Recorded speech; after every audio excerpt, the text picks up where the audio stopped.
Hello, I'm Dr. Lonnie Herman, and welcome here to this great informative video about thyroid disorders, thyroid disease, hypothyroidism, hyperthyroidism, Hashimoto's and Graves' disease. And in this video, we're going to show you how to get well, and that there is hope for your thyroid. There's hope for your life. There's hope for you to get your health back. And this video is going to be approximately 2 hours in length. And we're going to share with you in this video, I'm going to share with you in this video, years of research, hours and hours of study, hours of class study, hours of postgraduate study that I've done to help you understand what is going on and help make a difference in your life so you can stop running from doctor to doctor to doctor. You can stop raising and lowering the doses of your medication. You're going to be able to figure out exactly what is going on with your body and why your body needs an individualized approach and not just you need this thyroid hormone replacement medication. Okay? So let's get going along in this, and I'm gonna follow a few of the slides I have because there's so much information I have to share. I want to make sure I leave not one bit of information out of this. Everything I want to include so you really get the understanding, so you can grasp and embrace all of the reasons why your medical care is not giving you what you really hope it would give you. Why your thyroid hormone replacement medication is not giving you what you really wish it would do for you, okay? So as I said here, there is hope for your thyroid, and that is the title of my book that's coming out, and I'll let you know as soon as it does, okay? And we're going to show you how you can recover your thyroid function and your thyroid health naturally. And I'm going to provide you with amazing information that you've never heard before, and this information will help you change your life. And I want to help you, again, as I said just a few minutes ago, help you to stop running from doctor to doctor to doctor. And you know, what patients commonly tell me when they come in here, when they send me their lab reports, they've been to hospitals, they've been to different doctors, they've been to endocrinologists, they've been to general practitioners, they've been to rheumatologists, they've even tried some other natural, holistic, alternative healthcare practitioners, whether it's a chiropractor or an acupuncturist. They've tried many different things. And they tell me that the doctor raised their thyroid hormone levels. They lowered the thyroid hormones. They raised them again. Their TSH went up on a blood test, the TSH went down on a blood test, the TSH went really down on a blood test. Their T4 can't become normal, their T3 is not becoming normal, they still don't feel well, they're going to try another doctor. You know, I say to people, if you've already tried 5, 6, 7, 10 different physicians and you're getting nowhere, it's time to step out of the box and be able to follow a customized treatment program. And just running your TSH or running your T4 or T3 is not going to give you all the answers. It's not going to tell you why you're suffering. It's definitely not going to get you back to normal function and normal health and normal feeling. And I'm going to tell you how we do that for you. And watching this video, you can embrace the most up-to-date, advanced, non-surgical, whole-body, drug-free, integrative thyroid recovery protocols.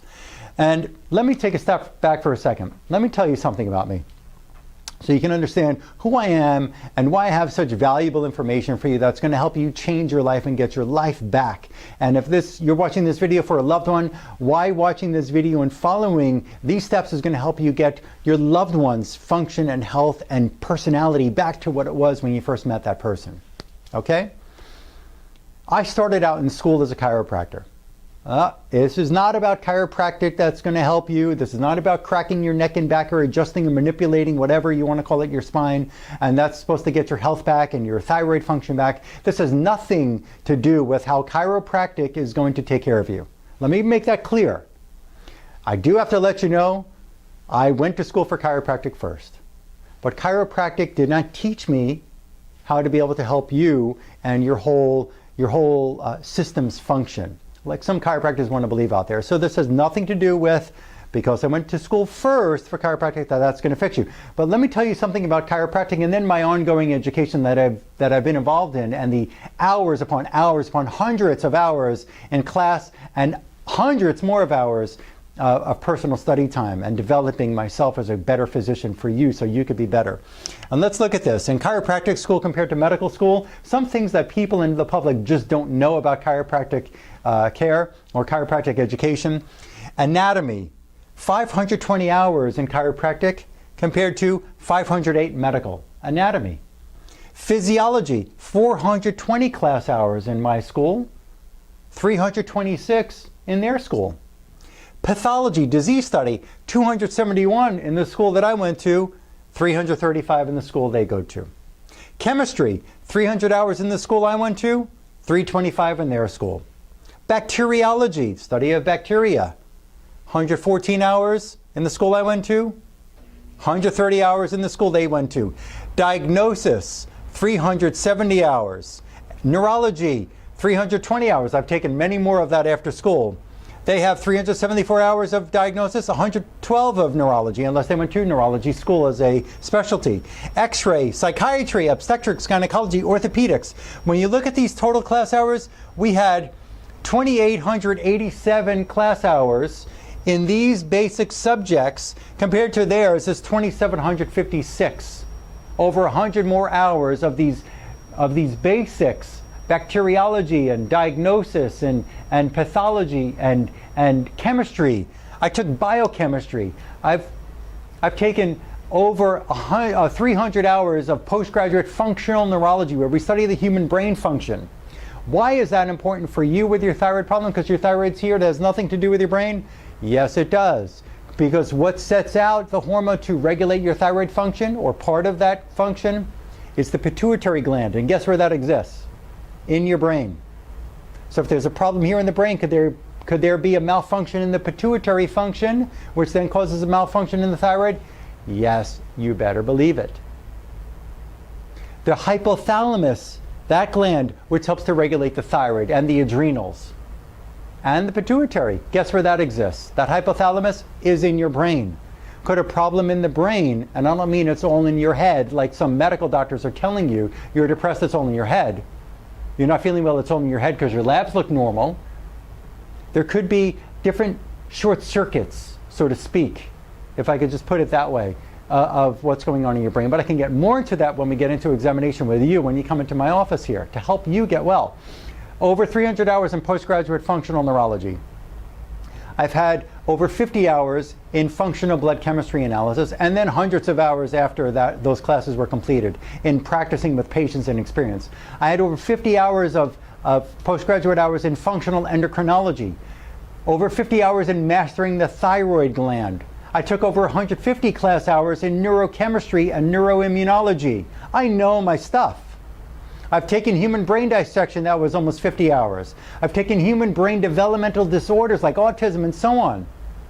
I have been, for the past, this is now December 30th of the year 2013 that I'm making this video, and for almost 2 years I've been, one of my great mentors now, he is a biochemist. The man is a PhD in biochemistry. He is a genius about functions in the body. I've been under his wing, so to speak. We're not best friends, but I've studied his information inside and out for the past close to 2 years about biochemistry. I'm also now getting a degree, a master's in integrative cancer therapy. I know my information. You were not born with an owner's manual. You were not born with an owner's manual for your thyroid, for your heart, for your body. You bought a car, it came with an owner's manual. You bought a microwave, it came with an owner's manual. You bought a refrigerator or a stove, it came with an owner's manual. Your body didn't come with one. So when you go to a doctor who's following 1960s medicine and just prescribing you the pill that the drug company says to prescribe because they see your TSH looking like a certain number on the lab, they're missing the whole boat, and you're going to stay in that problem. You're going to stay in that malfunction, in that not feeling well, because you think that that doctor who's practicing the medicine from years ago has all the answers for you, and they just don't. And if they did, you wouldn't be watching this video now. So let's at least, yes, we understand. If we were feeling fine, we wouldn't be watching this video right now. Okay, so there's a lot of extra education I've gone through. Listen, something else about me personally, I'm very into the martial arts. When I first started, I was a white belt. I've been deep in the martial arts right now. It's 12 years now. 2 years ago I got my black belt. I'm going towards a second degree now. But I started out as a white belt. So I started out as a chiropractor. You're not going to come here and get your neck and back adjusted unless you really do like those things, but that's not what's going to fix your thyroid, and that's not what I'm proposing to you, okay? Let's move on. Okay, mentors of mine. Dr. Ted Carrick, he's a PhD in neurology. The man is a genius. Dr. Bruce Lipton, he's a PhD in cellular biology, epigenetics. That's something that we're going to talk about here. He is just brilliant. Look him up on YouTube. You can watch some videos by Dr. Lipton. Excellent speaker. He's great. Wonderful information. Dr. Russell Blaylock, he's a retired neurologist. Excellent researcher, excellent information. Dr. Robert Marshall, I love him. He's a PhD in biochemistry. He's got a diplomat in clinical nutrition. The man is a genius. He is one of my great mentors, and he actually runs a company called Premier Research Labs. Most of the products that I use come from his product line, and he provides classes. I've learned so much from this man.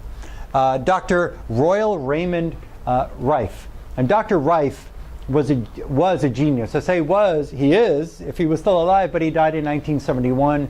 We use a method that he created, and I could show you more about that when you come into my office. You can look him up online, Dr. Rife, R-I-F-E. Dr. Rife was a genius, and Dr. Rife said in his research that he was able to kill infections in the body by using a certain kind of invention. Now, the medicine, the medical groups, the cancer groups, they downplay it. They don't want to believe in it.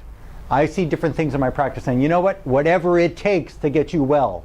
I will invest my time, energy, and money to be able to learn and study from people who say they've done things and see if it works. I could leave it out if it doesn't work, or take it in and bring it in and help you get well if it does work. And I'm telling you, it works. It helps to clear the lymphatics. It helps you fight infections in people.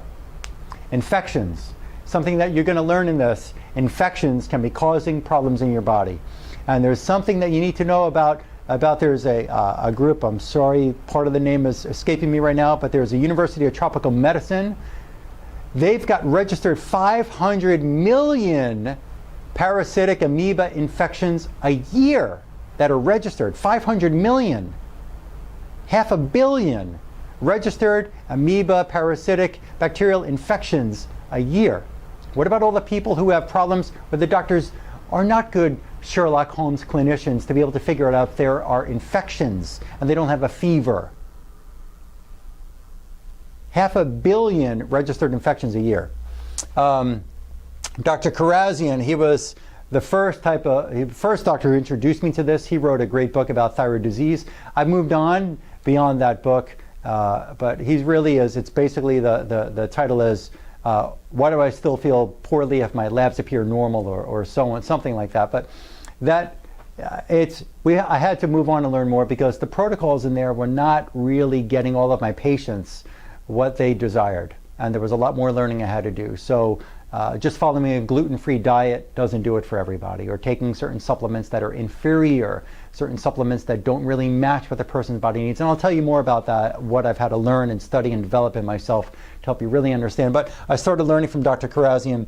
Dr. Vojdani is he's a PhD in immunology. That man shared with us in the neuroimmunology program I took. He shared with us hundreds of articles, research papers from labs around the world, and just hands down, very nice and just incredibly intelligent man. And this man has discovered and patented antibodies that he's discovered on different tissues, like in the thyroid or the brain or the heart or the ovaries. He is amazing.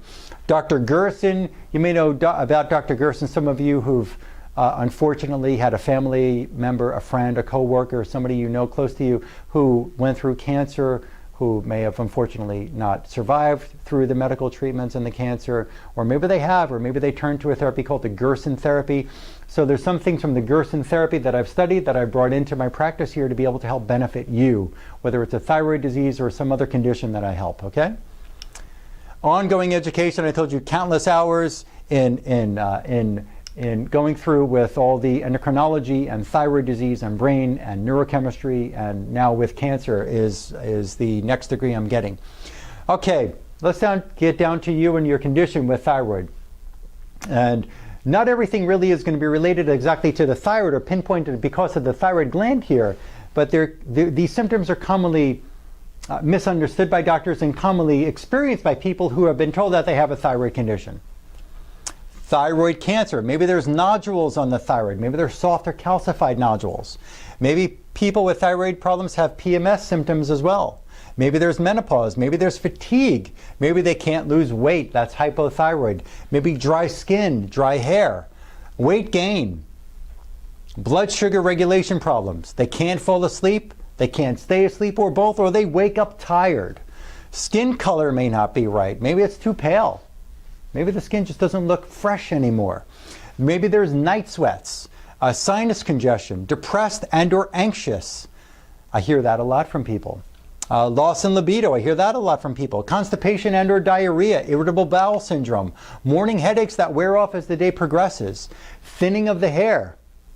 Mine wasn't a thyroid condition that made me do this though. Thinning of the hair, the outer third of the eyebrows. You could look at some women who have to pencil in their eyebrows because the eyebrows are really thin, or you notice that they have full eyebrows here, but the outer third looks like the eyebrows just stopped growing or they fell out. That's common with hypothyroidism. Brain fog, just my head just doesn't get clear anymore. Heart palpitations, this would probably be hyperthyroid. Now let me be careful and share with you, some people have hypothyroid symptoms and some have hypo and hyperthyroid, and some just have hyperthyroid. But there are people with hypothyroid symptoms like I can't lose weight, I gain weight easily, I feel fatigued all the time, I can't sleep well, my hair is thinning, I just feel grouchy, and when they go to sleep at night they feel just a trembling inside, or they feel their heart races a lot. So that can be hypo and hyperthyroid symptoms in one person. Increased pulse at rest, I said that as well. Something that you've got to understand is about your body is that you're an individual. And as an individual, you need an individual protocol or an individual program set for your specific needs. And back in the 1950s, there was a gentleman, his name is Roger Williams. And Roger Williams coined the term, if I could put that in such a, I shouldn't minimize his efforts or his knowledge at all. I'm not minimizing it, but just to call it coining the term, biochemical individuality. And what does that mean? That means that we're all individuals. That just because if I had 10 patients here and they're all hypothyroid diagnoses, that doesn't mean that they all need the same thyroid medication, the same dose. That means they're not all having dairy problems. They don't all necessarily have gluten-free food problems or gluten problems. Maybe they do. I'm just saying necessarily. There are people I find who need certain vitamins, who need help with their adrenal gland. Others don't need serious help with their adrenal gland. Some people have infections. Some people don't have so many infections. You got to understand, everybody is an individual. Not everybody has anemia with a hypothyroidism. Some people do have anemia, iron or B vitamin anemia with their hypothyroidism. Some people have had hypothyroidism and it's related to a cesarean section scar. I'll get more into that later. Some people have not had C-section scars and they still have hypothyroidism. You got it? There's individual issues here that are relating to your thyroid disease, and you have biochemical individuality. Again, 1950s, look it up. You know what? Also, get a pen and paper, because as we're discussing this in this video, I want you to write some notes. As you get through this video at the end, you're going to get to the end of this video that's going to take us close to a couple of hours, and you know what you're going to say? That was so much information. What did he just say? That was so much. It's overwhelming. So I invite you to know where your pause button is on your DVD player or your computer, on the remote. Pause it, get a pen and paper, have a notepad, maybe 2, 3, 4 sheets, and start taking some notes. Because at the end of this, I'm telling you, it took me years to be able to get this information down. I doubt you're ever going to be able to remember all of this after I get through explaining it, okay? So, biochemical individuality, Roger Williams, 1950s. And you're going to learn here how my unique whole-body drug-free integrative thyroid relief program, which includes hyperthyroid, hypothyroid, Hashimoto's, and Graves', is going to help you get your life back. And with your progressing thyroid condition, your thyroid symptom relief healthcare needs being fulfilled by an advanced physician will be increasing. And your relief will begin when you step outside your comfort zone. I'm not saying that you're comfortable with feeling not so well. I'm not saying that you're comfortable with feeling fatigued. I'm not saying you're comfortable without the ability to lose weight or go and have fun. I'm not saying you're comfortable if your hair is thinning. That's not what I mean when I say get out of your comfort zone. What I do mean by getting out of your comfort zone, by stepping out of the box, is not staying within the regular medical paradigm of all you need is this prescription and come back in a few weeks. I'll see you in 6 weeks. We'll run another blood test then, or we'll just see how you're feeling.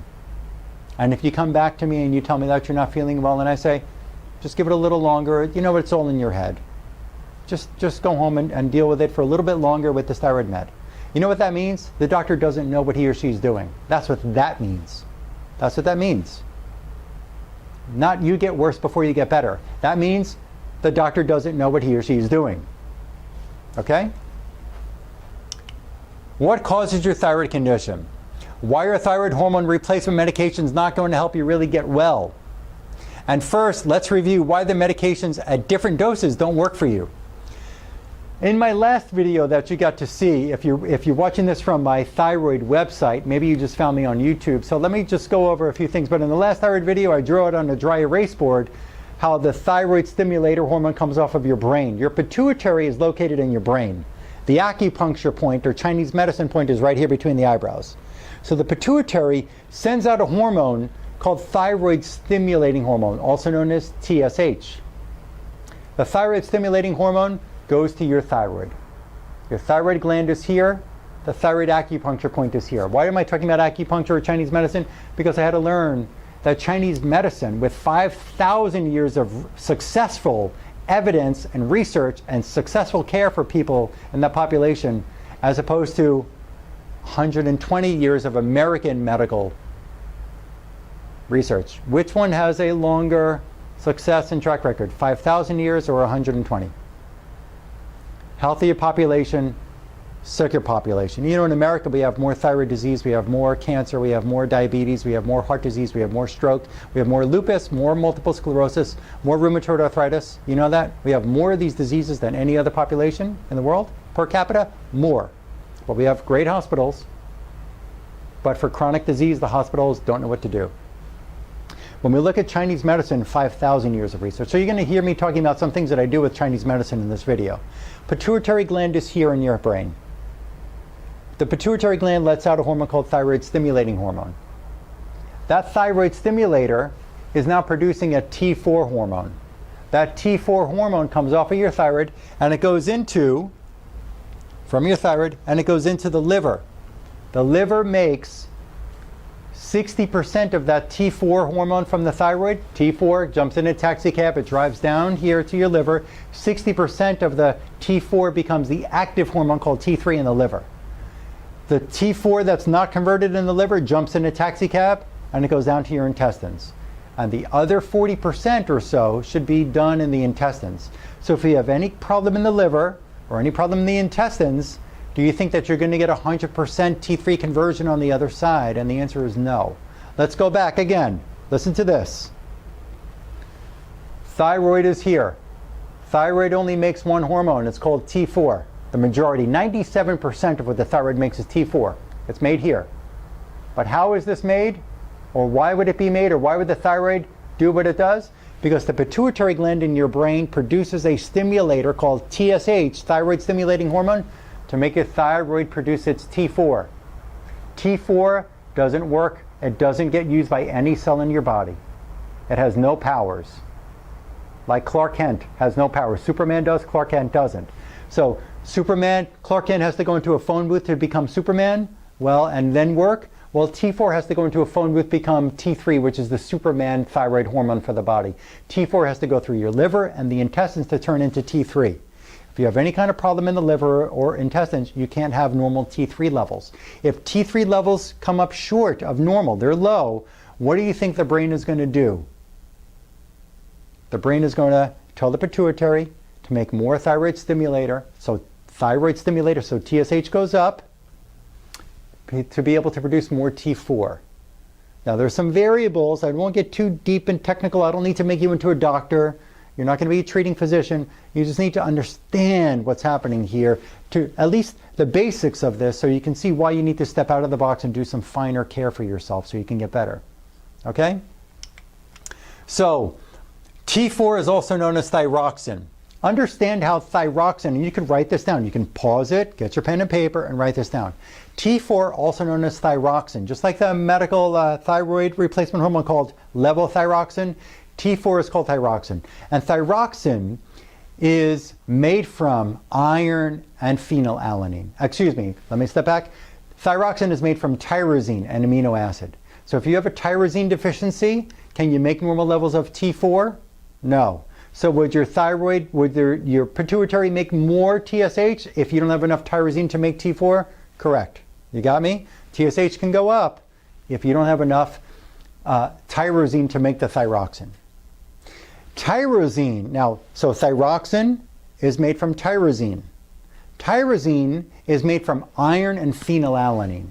So if you have low levels of iron, even if it's not anemia on your blood test, what if it's just a little bit under the normal range? What if it's just functionally just a little bit less than normal?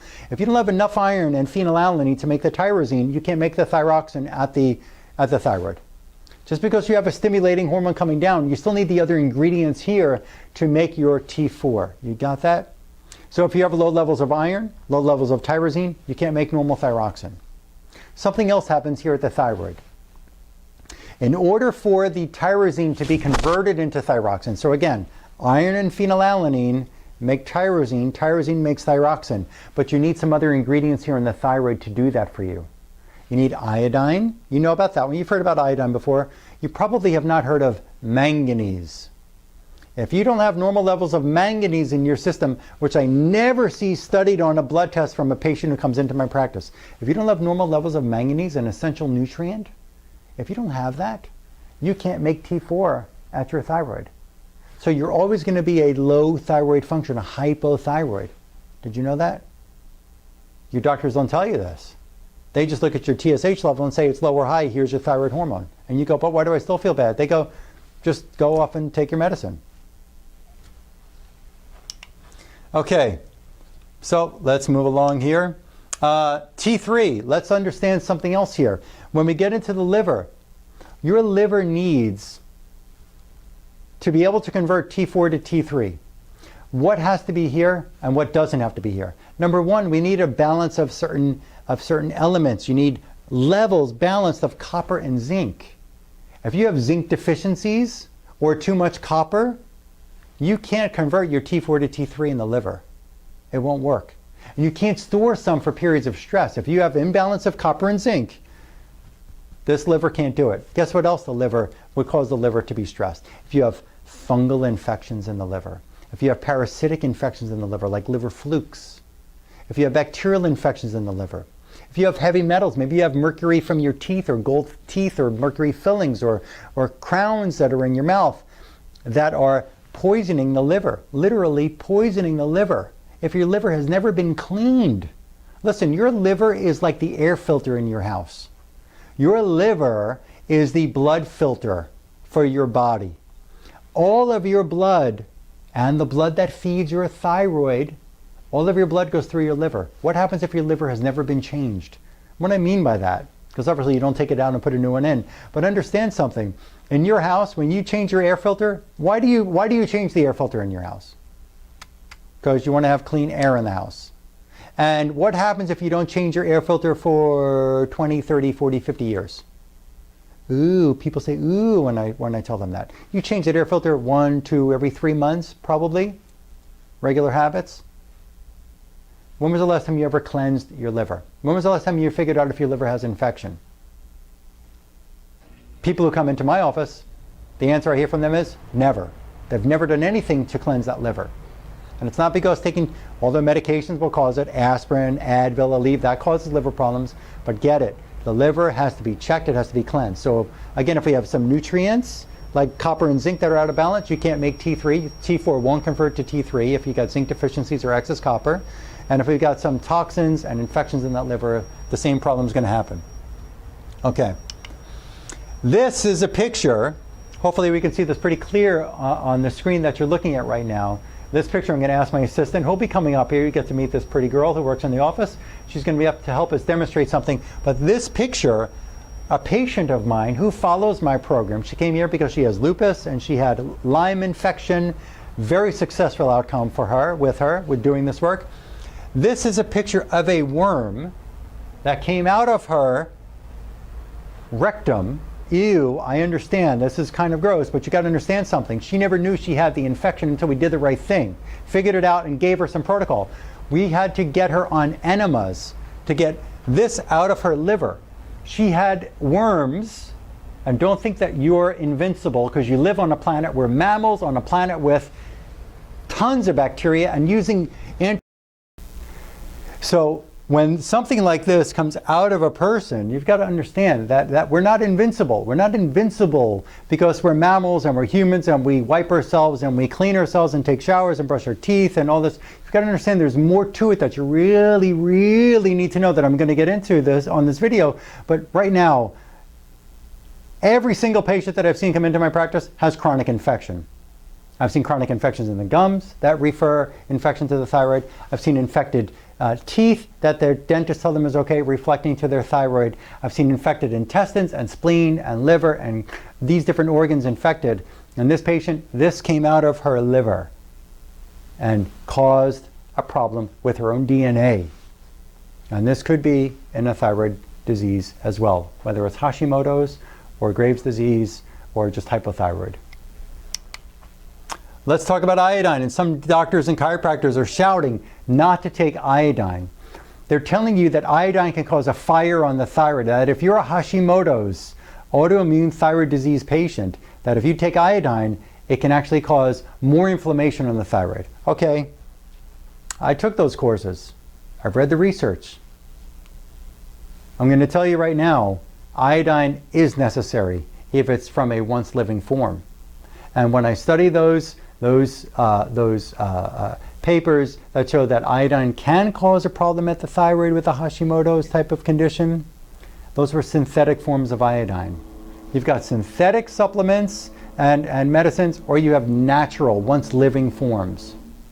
You've got to understand there is a difference. We're going to get more into that in a little bit, and I'll show you and I'll explain to you how, and prove to you on this video and when I see you, how one supplement or someone can be quality, or food can be quality, or you know, a vitamin can be quality, and how another is just inferior and can't make your body better, may actually hurt your body.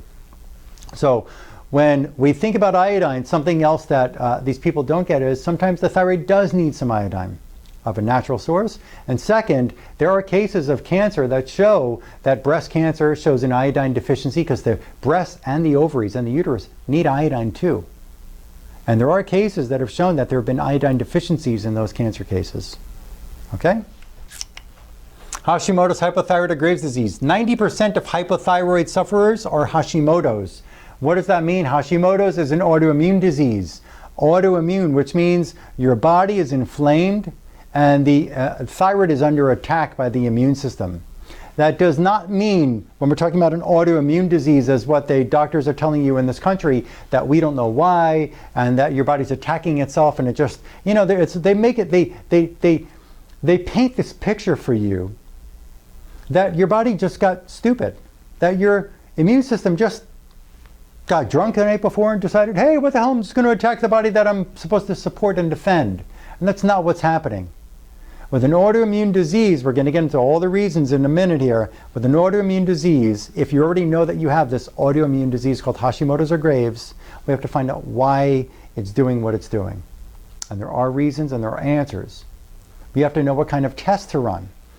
With Hashimoto's, if they've only run a TSH with a hypothyroid, if they've only run a TSH, or only run a TSH and T4, or T4 and T3, and they run your iron, and they run your blood sugar, and they run cholesterol, and then red and white blood cells, and things like that, and they run a urine test.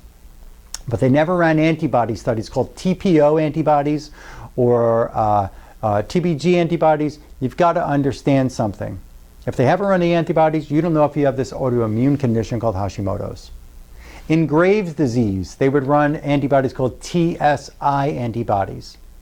Some people have both. They'll have TPO antibodies and TSI antibodies. How unfortunate for that person. But what's even more unfortunate is if the doctor runs those antibodies, you know what they tell the patient? Well, you got it. I've seen it where it's been 20,000, those antibodies. You only have 500 antibodies, or you only have 600, or you only have 900, or you only have 10,000.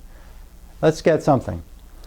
And is that antibodies above the normal range are no good. It's not okay. The doctor, when he or she runs that test and says, well, there's nothing else we're going to do for you besides the only way to support it is to take the Synthroid. Hello? That's just a doctor who doesn't know what they're doing. They don't understand. They're following a 1960s medicine book. They're following what the drug company is telling them. They have no way, they have no strategies. They have no knowledge of what could be driving this autoimmune inflammation disease in your body, where your body is attacking tissues on the thyroid and other parts of your body. So most of the people do have the autoimmune kind of thyroid condition who come into my practice. And what we're looking at with autoimmune disease, let's look here. We have an immune system that's in equilibrium, it's balanced, and with an autoimmune disease, excuse me, one second here, sorry. With an autoimmune disease, the scales have tilted. There has been an imbalance here.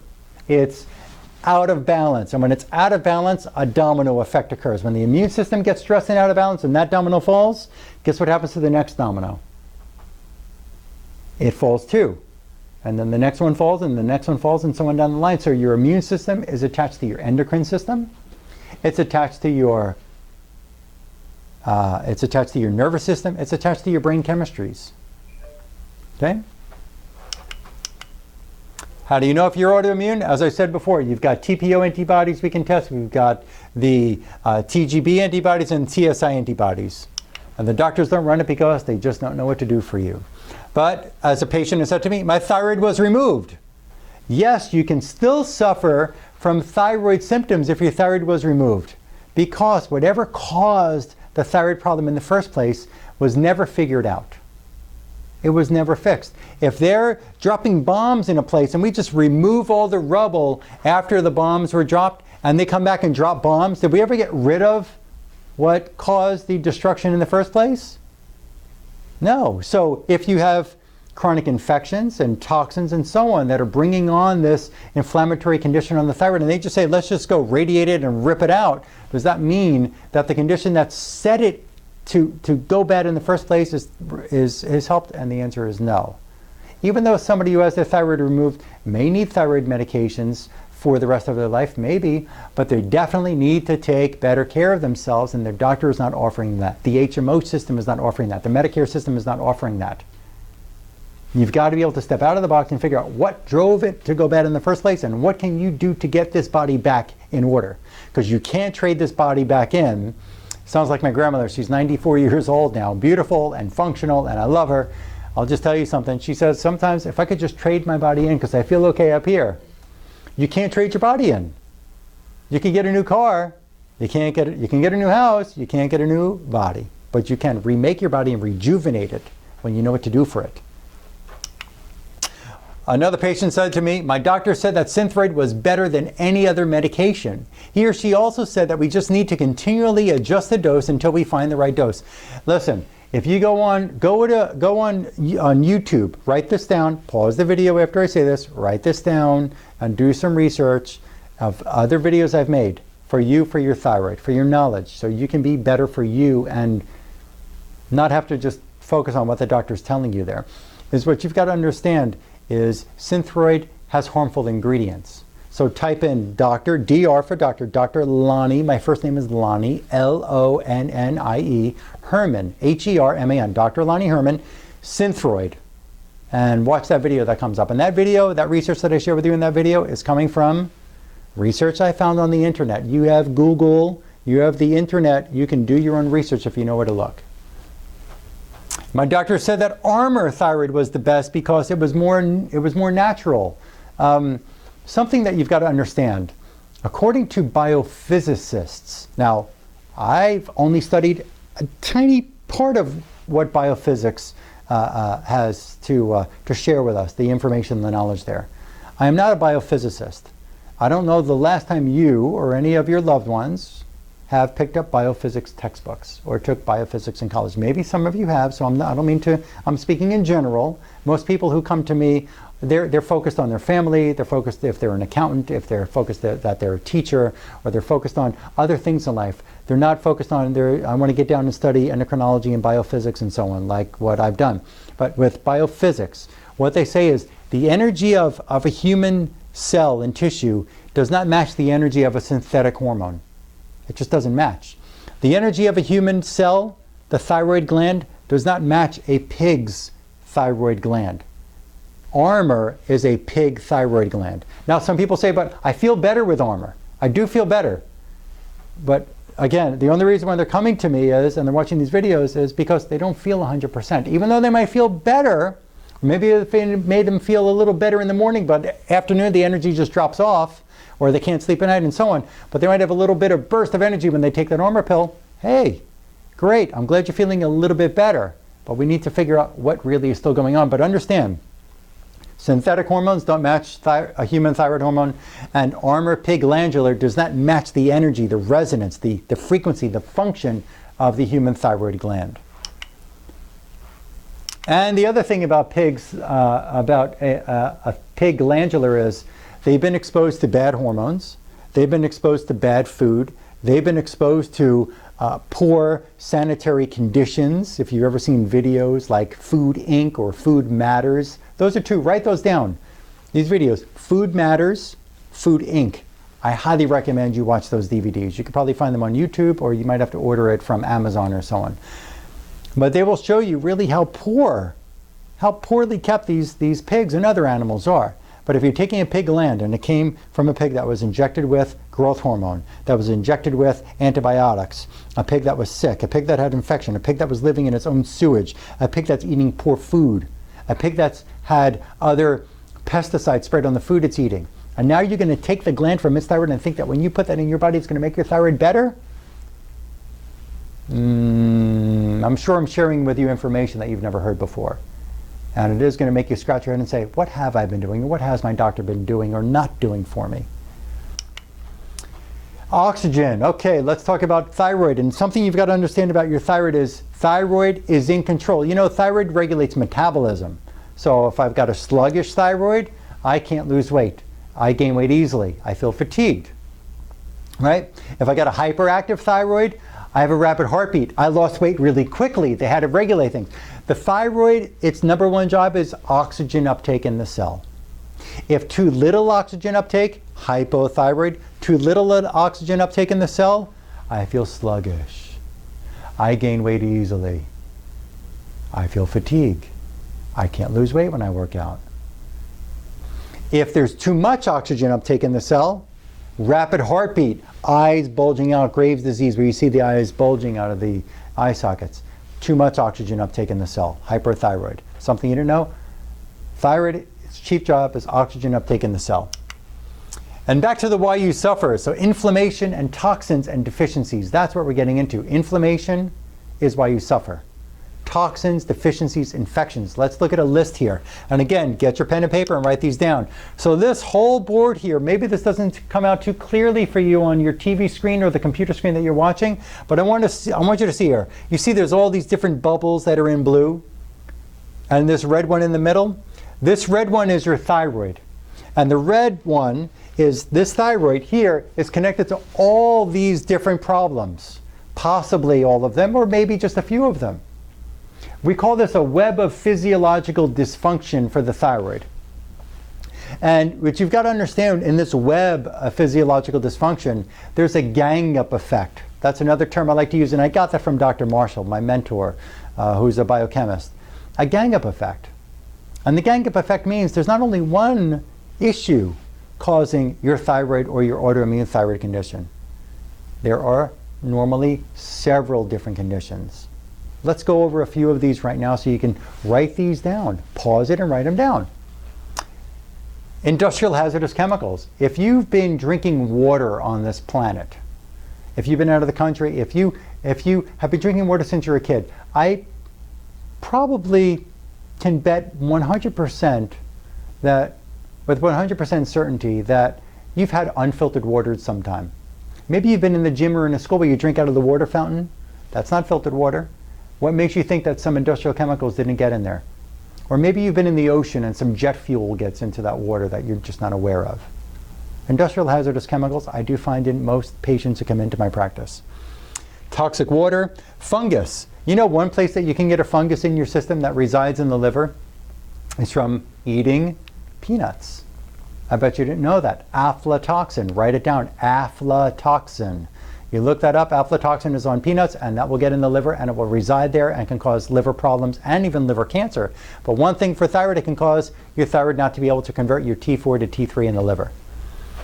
Mold can be. Excitotoxins. Excitotoxins are MSG, are sweet and low, are aspartame, are natural flavors and added colors and so on to your foods and your drinks, your sports drinks, seasonings that are in your frozen food or that are in the dressing that's on the table for your salad, in the barbecue sauce. Excitotoxins are also a chemistry that your brain might make too much of that actually can act on a brain cell and destroy that brain cell. It will kill the brain cell. One of your neurotransmitters, you've heard of dopamine before, you might have heard of serotonin. There's another one called glutamate. If you want to look down some other information, write down some other information that videos I've done, write down Dr. Lonnie Herman, immunoexcitotoxicity. Now this happens in all people, but I made that video more clearly for people with multiple sclerosis because I do work with patients who have MS in my practice. Glutamate in excess on the brain will occur and destroy brain tissue and other tissues and other functions in the body because of chronic infection and chronic toxins in the body. Chronic toxin exposure. Bacteria, you might have bacterial infections, parasitic infections. You may have a leaky gut. You may have adrenal stress and fatigue. You may have a parathyroid problem. You may have dehydration. How many people don't drink enough water? People are drinking coffee and they're drinking soda and they're drinking flavored waters and seltzer, but they're not really drinking water and the requirements that the body needs. They're dehydrated. Sugar imbalances. They have a low cell energy. They have a pH imbalance. They're acidic. I find that with every patient in my practice. They have mineral deficiencies and their pH is acid in the body. They have viral infections. You could have viruses on the thyroid. I'll get more to that in a minute. Spleen problems. You know what your spleen does? Your spleen in your body, we find it here. There's an acupuncture point right under the left lower rib here. Excuse me, a rib on the left lower rib cage. That spleen point, we may find that you just don't have the nutrients to make that spleen do its job. It may have infection in there. It can't do its job. Your spleen is one of the most important organs. Your spleen's job is to remove bad cells and send it out of the body as waste and put the good workers back in. It's a checkpoint for your blood cells. If a blood cell is injured and it can't do a good job anymore, the body's got to get rid of it. That's the spleen's job. Check and remove or check and put back into the system. What if your spleen is sick? What if it's infected or it's weak? What happens then? Can it filter the blood cells properly and be able to screen them and put the bad guys out to pasture and put the good ones back in to the playing field to help your body function at 100%? No, it won't. Can that spleen affect your thyroid? Yes, it can. How will that affect your thyroid? Because if you got bad cells coming back into the body that the spleen was too sick to recognize, and those bad blood cells are going up to your thyroid, what's going to happen at your thyroid? Is it going to get 100% of nutrition and function and infection killing, or is it going to get a weak laborer that can't do its job? So then your thyroid can't get 100% function. You see that? You may have excipients, you may have poisons, toxic additives in your supplements like magnesium stearate and titanium dioxide. I find with women, some women have breakouts on their body and thyroid problems from the lipstick, from the titanium dioxide and the powder that's in their skin that they put on from their you know, what do you call it? The toner or the whatever, the powder that they put on their skin, or the lead in the lipstick. I mean, it's incredible what kinds of toxins. And it's even in some pills, in some capsules, in some tablets that these companies are making cheaply and selling to you at high prices as a multivitamin or so. They have excipients in them. I'll give you a list later. Radiation exposure. How many people have had dental x-rays? Radiation causes cancer. Radiation causes abnormal cell growth. Radiation can get right on the thyroid from having a dental exam. Radiation can get up on the thyroid or in the tissues on the parathyroid from getting your mammograms that you do to rule out cancer. There's more to that story. But just understand, we've all been exposed to radiation, living on this planet, going in airplanes, being in the airport, going through that scanner where you got to walk through and get yourself radiated. So if they find you have weapons on you now, besides dental exams and other exams and x-rays that you've taken over the years, the radiation can cause a thyroid problem.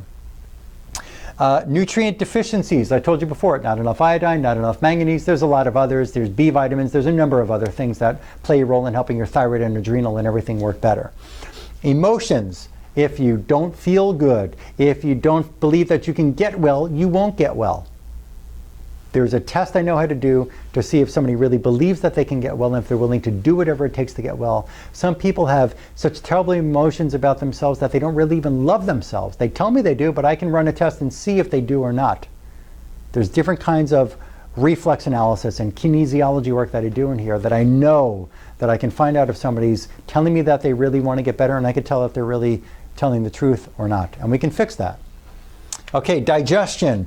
If you've got poor digestion, that can relate to a thyroid problem. That can relate to sleep disorders, a number of things.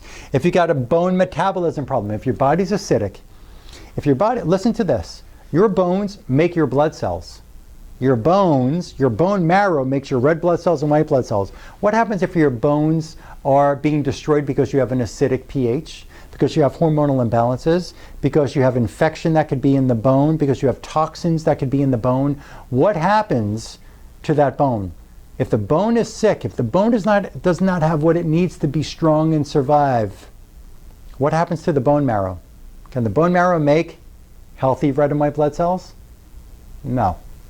What happens to your thyroid if you don't have healthy red and white blood cells coming out of the bone? You got a problem with your thyroid. Okay? So we look at that. Specific organ issues. I find liver problems, I find stomach infections, I find intestinal problems, we find gallbladder problems, we find kidney problems, we find issues on the parathyroid, we find issues on the pituitary gland, we find issues on the cell, we find issues in different parts of your body that we need to uncover what is going on that's driving your thyroid and all your other symptoms so that we can fix this situation.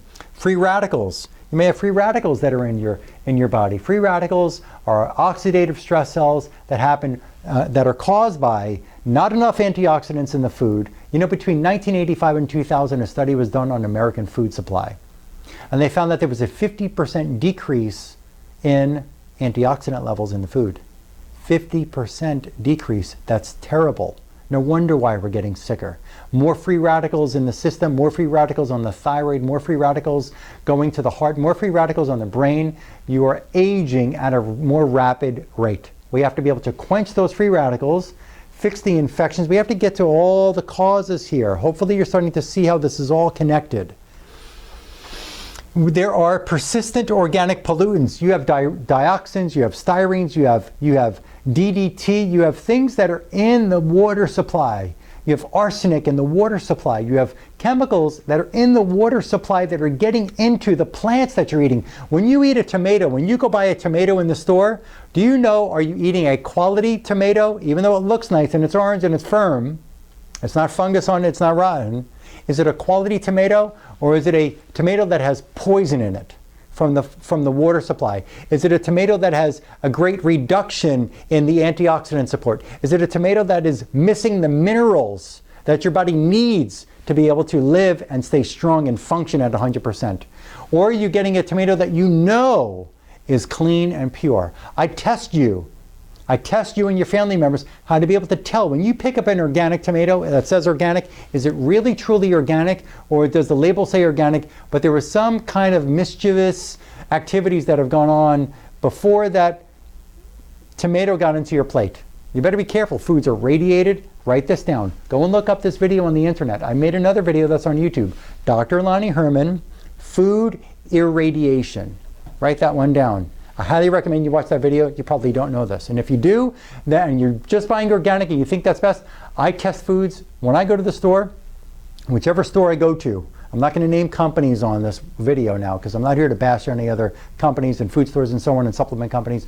But what you've got to know, when I go into the store, I'm able to test. There's a 2-second toxicity test I can do, and I can teach you how to do it. I'll show you how to do it when you come in here. But when we do that food test, you know, is that tomato pure? You know, are those nuts and seeds pure? You know, is that yogurt really going to be okay for you and give you the life that your body requires? Food is either alive or once living, or it's dead because it's got pesticides on it, because it's got mercury on it, because it's got pesticides. It's radiation. It's crazy what they're doing to the food supply. And people get sicker. Toxic food, as I just said, pesticides, I said, food sensitivities. It's not just about gluten, folks. Even though people are becoming more aware about gluten, it could be corn, it could be gluten-free foods, it could be dairy, it could be soy, it could be only one of those. It may not be all of them. There are labs that we can run. There is a great laboratory that is in Arizona that we could use that's got superior lab testing, but I'm going to tell you something. When these labs, for these food sensitivities, when they make up their lab, they're getting foods off the shelves in the stores. You've got to understand something. Did they test that food to see if it had pesticides on it? Did they test that food to see if it was genetically modified or not? Did they test the food to see if there was mercury on it? Did they test to see if that food actually had the life in it? Was it really a good quality food that they made the lab with?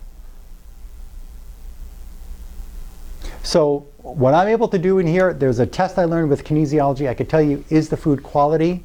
Number one, is it okay for your immune system? Number two, is it causing the immune system to be more stressed or keep it okay in harmony with the body? And number three, if that food is quality and doesn't cause immune stress, I'm able to also find out, is that food causing any organ, thyroid, stomach, intestines, kidney, liver, gallbladder? I'm going to find out, is it causing any of those systems a problem? And either we could use it because we have to support it with some other kind of nutrient to make that organ be okay. One of the women in here came in, she has a Hashimoto's thyroid disease.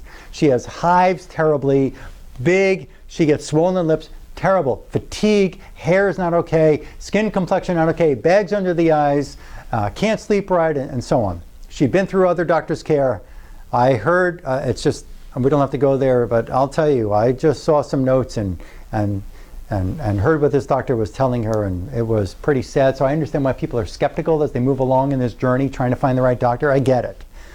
But something with her that we found was that she had a problem. We found a quality egg, so the egg tested okay. The egg did not cause her immune system problem, but when we tested her organs with that egg, the intestine got very weak. And we found for her that we could make it strong when we brought in some good clean fiber, not bran, not oats, not gluten fibers. There's specific clean fibers that didn't cause the intestine stress, but supported the intestine so she could digest the egg okay, whether it was scrambled or a whole egg. Okay, so there's a way to figure out, is the food okay or not okay for you? And we could do it without laboratories, or we could do it with laboratories. So if you want to follow, listen, I like to do, and what you're going to get from me as we move on along in this video, is that there's the Western philosophy of medicine and Eastern philosophy of medicine. I like to do both. I like to do both, okay? If you want to know more Western and spend more money on laboratories, we can do it. We don't really need it, but we can do it, okay? And I'm happy to do it. I used to believe labs were the whole answer until I was taught that, and I was proven, not only in practice, but on myself, that I needed to learn other skills. I needed to learn not only how to run laboratories, but also how to test the body in some unique ways using some kind of Chinese medicine. And we can get into that more in a little while. Lymphatic drainage is important for your thyroid. If you have a Lyme infection that was negative on a blood test, maybe they never tested you for Lyme. I find Lyme infection here all the time. It comes from a tick bite or a mosquito bite. If you got a Lyme infection, we need to kill that sucker, because that's going to eat away at the bone, eat away at the brain, eat away at the thyroid, eat away at the organs. We have to find it and we have to kill it without harming your body. And without antibiotics, that won't do it. Lyme infection can be rid from the body, and quickly and effectively and safely, and antibiotics are not the answer for that. So if you have Lyme, that can cause a thyroid disease as well. Let's get into these other parts here. Dental work can be a problem. Dental work, as we go along, I'm going to show you some pictures of a couple of my patients here, but every patient in my practice, we got to do a complete dental exam. Dental exam, from what I've learned, I'll look at the dental x-rays, but I'm telling you, there is a unique way that I can find if a tooth is bad because of the composite on the tooth, the bonding on the tooth, if the tooth is bad because of a root canal, if the tooth is bad because of a mercury filling, if the tooth is bad because of a white composite filling, if the tooth is bad because it was cracked or there was a trauma, if the tooth is bad because of there's a cap or a crown on it, we've got to be able to find out what is going on, and if those teeth are connected to your thyroid, if the teeth are connected to the pituitary, to the liver, to any other organ, if they're causing your immune system stress. I have paired up with some biological dentists. They're specialized dentists who know about these chemicals and the insult on the body that these different chemicals that other dentists use from the American Dental Association sponsored toothpaste and other fillings and so on and procedures that may actually be harming the system. And I have these dental kits here that I've gotten through dentists and dental laboratories that I work with, where these dental materials, I'm able to test you right here in minutes in this office and find out, is that tooth, is that chemical a problem? I have another patient who came in here, a thyroid problem, lupus. She comes in, teeth look perfect, white, perfect. one of the front teeth, I said, there's a problem with this tooth, and it looked perfect. You'd never tell by her smile. You would never know. Perfect white teeth. Problem with the tooth. And when I did my test, there was bonding material on it. When I did that test, that bonding material was also found on the thyroid. And guess what's going to happen if the bonding material kind of leaks off and gets onto the thyroid? Will that make your thyroid sick? You better believe it. Your teeth are closely connected. I'll show you a great animation here in a minute that I got from the immunologist who first got me to understand about the teeth and how the thyroid or any other disease in the body can be connected. So dental work, interference fields. Interference fields. Let's describe this briefly, and I'm going to show you another slide in a few minutes. Interference fields are changes in the energy flow in the body caused by an emotion or a scar or a trauma. So somebody broke their nose when they were a kid, or somebody had a C-section, or somebody had an episiotomy scar from a childbirth, or there was a scar or a vaccination, or there was a chin scar. There can be scars all around. These scars can ripple, send a change in energy to distant tissues and organs. Okay, let's step back. Let's say it this way. Imagine you're watching this video on your TV or computer. I'm standing in a pool right now. You and your loved one, or just you, are in the other end of the pool. Okay? The water is like glass. There's no movement in the water. It's flat. There's no ripple effect. There's no waves. There's no movement. There's no vibration. It's flat. You look down, you see reflection. You see the trees reflecting. You see the bird flying by. It's like a mirror. I reach over here. I pick up a rock. Now I want to affect your energy. I'm going to affect something that's happening to you, but I'm not going to throw the rock at you. I'm going to take this rock and I'm going to throw it up in the air, and it's going to land on the 50-yard line between you and me. Imagine this, please, picture this. When it lands on the 50-yard line, it dunks into the water. And when it goes in the water, what's going to happen? What's going to happen? There's going to be a splash. The rock is going to go down to the bottom. What else is going to happen to the water right now? It's going to ripple. You're going to see waves in the water, and those waves are going to go to you, and they're going to keep going, and they're going to hit you. As they keep going to you and hit you, they're also going to bounce off the back of the pool that you're standing up against, and it's going to come back. So rippling to you and rippling coming back into the center, and they're going to be rippling to me in every direction, right?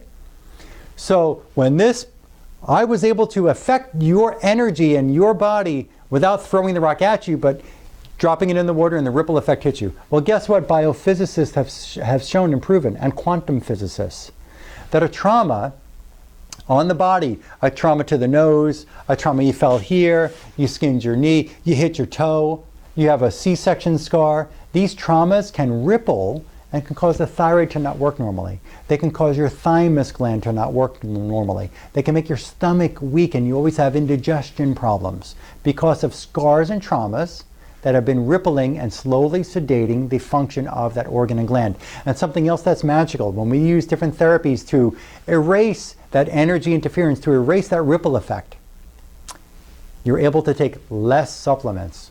You're able to sometimes take no supplements when we clear those up.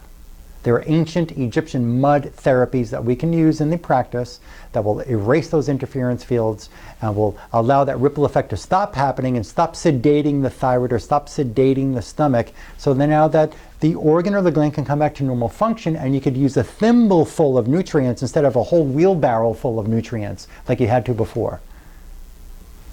If you don't erase those interferences from the system, you're going to keep using more and more escalating amounts of nutrients with diminishing returns. If you don't fix the dental work, escalating nutrients, diminishing returns. Electromagnetic fields. People don't look for this. Electromagnetic fields, your cell phones cause a radiation stress on the body. Your electrical energy in the house, I can prove this all to you. The electrical outlets, the microwave, the television, your car, the cell phone towers, these are all been proven to cause stress at your body's ability to regulate hormone production, to be able to regulate cellular function, to be able to regulate the immune system. All of these electromagnetic fields around you are stressing your body, and I'm going to show you proof in just a minute. Okay, let's move along. So all of these facts that I put down here, all of these components, we've got to look at. Vitamin D is part of this too, okay? We've got to look at this. Thyroid is connected, could be connected to one or more of these gang members that are picking on you. If you only take care of one of these gang members, What about the others picking on you? So if you got 20 gang members picking on your thyroid and you only take care of one, what about the other 19? What are they going to do? They're going to keep on beating you up and to steal your purse or steal your wallet, stick a knife in you, kick you, beat you down, rip your clothes off because you only knocked out one gang member, but the others are still attacking your systems. Got that? Other thyroid videos I created, I told you this. Look up about Synthroid. Type my name in and look up Synthroid. You can go and type in biofilms. This is a really good one for you to look up. Dr. Lonnie Herman B-I-O, biofilm. Why test thyroid antibodies? Look that one up. Why test thyroid antibodies? Look another one up, 6 thyroid patterns. That's something else that really is interesting for you to get. And it's just too much information to go into in this video because I've got so much more to share. But look those up. Dr. Lonnie Herman, biofilm, Synthroid, why test for thyroid antibodies, 6 thyroid patterns. Look those up, okay? And you'll see I've got over 100 more videos on the internet on YouTube. My approach is a whole body integration method. As you can imagine, people with chronic illness are just that, they're chronic. This problem has not stopped. It still goes on.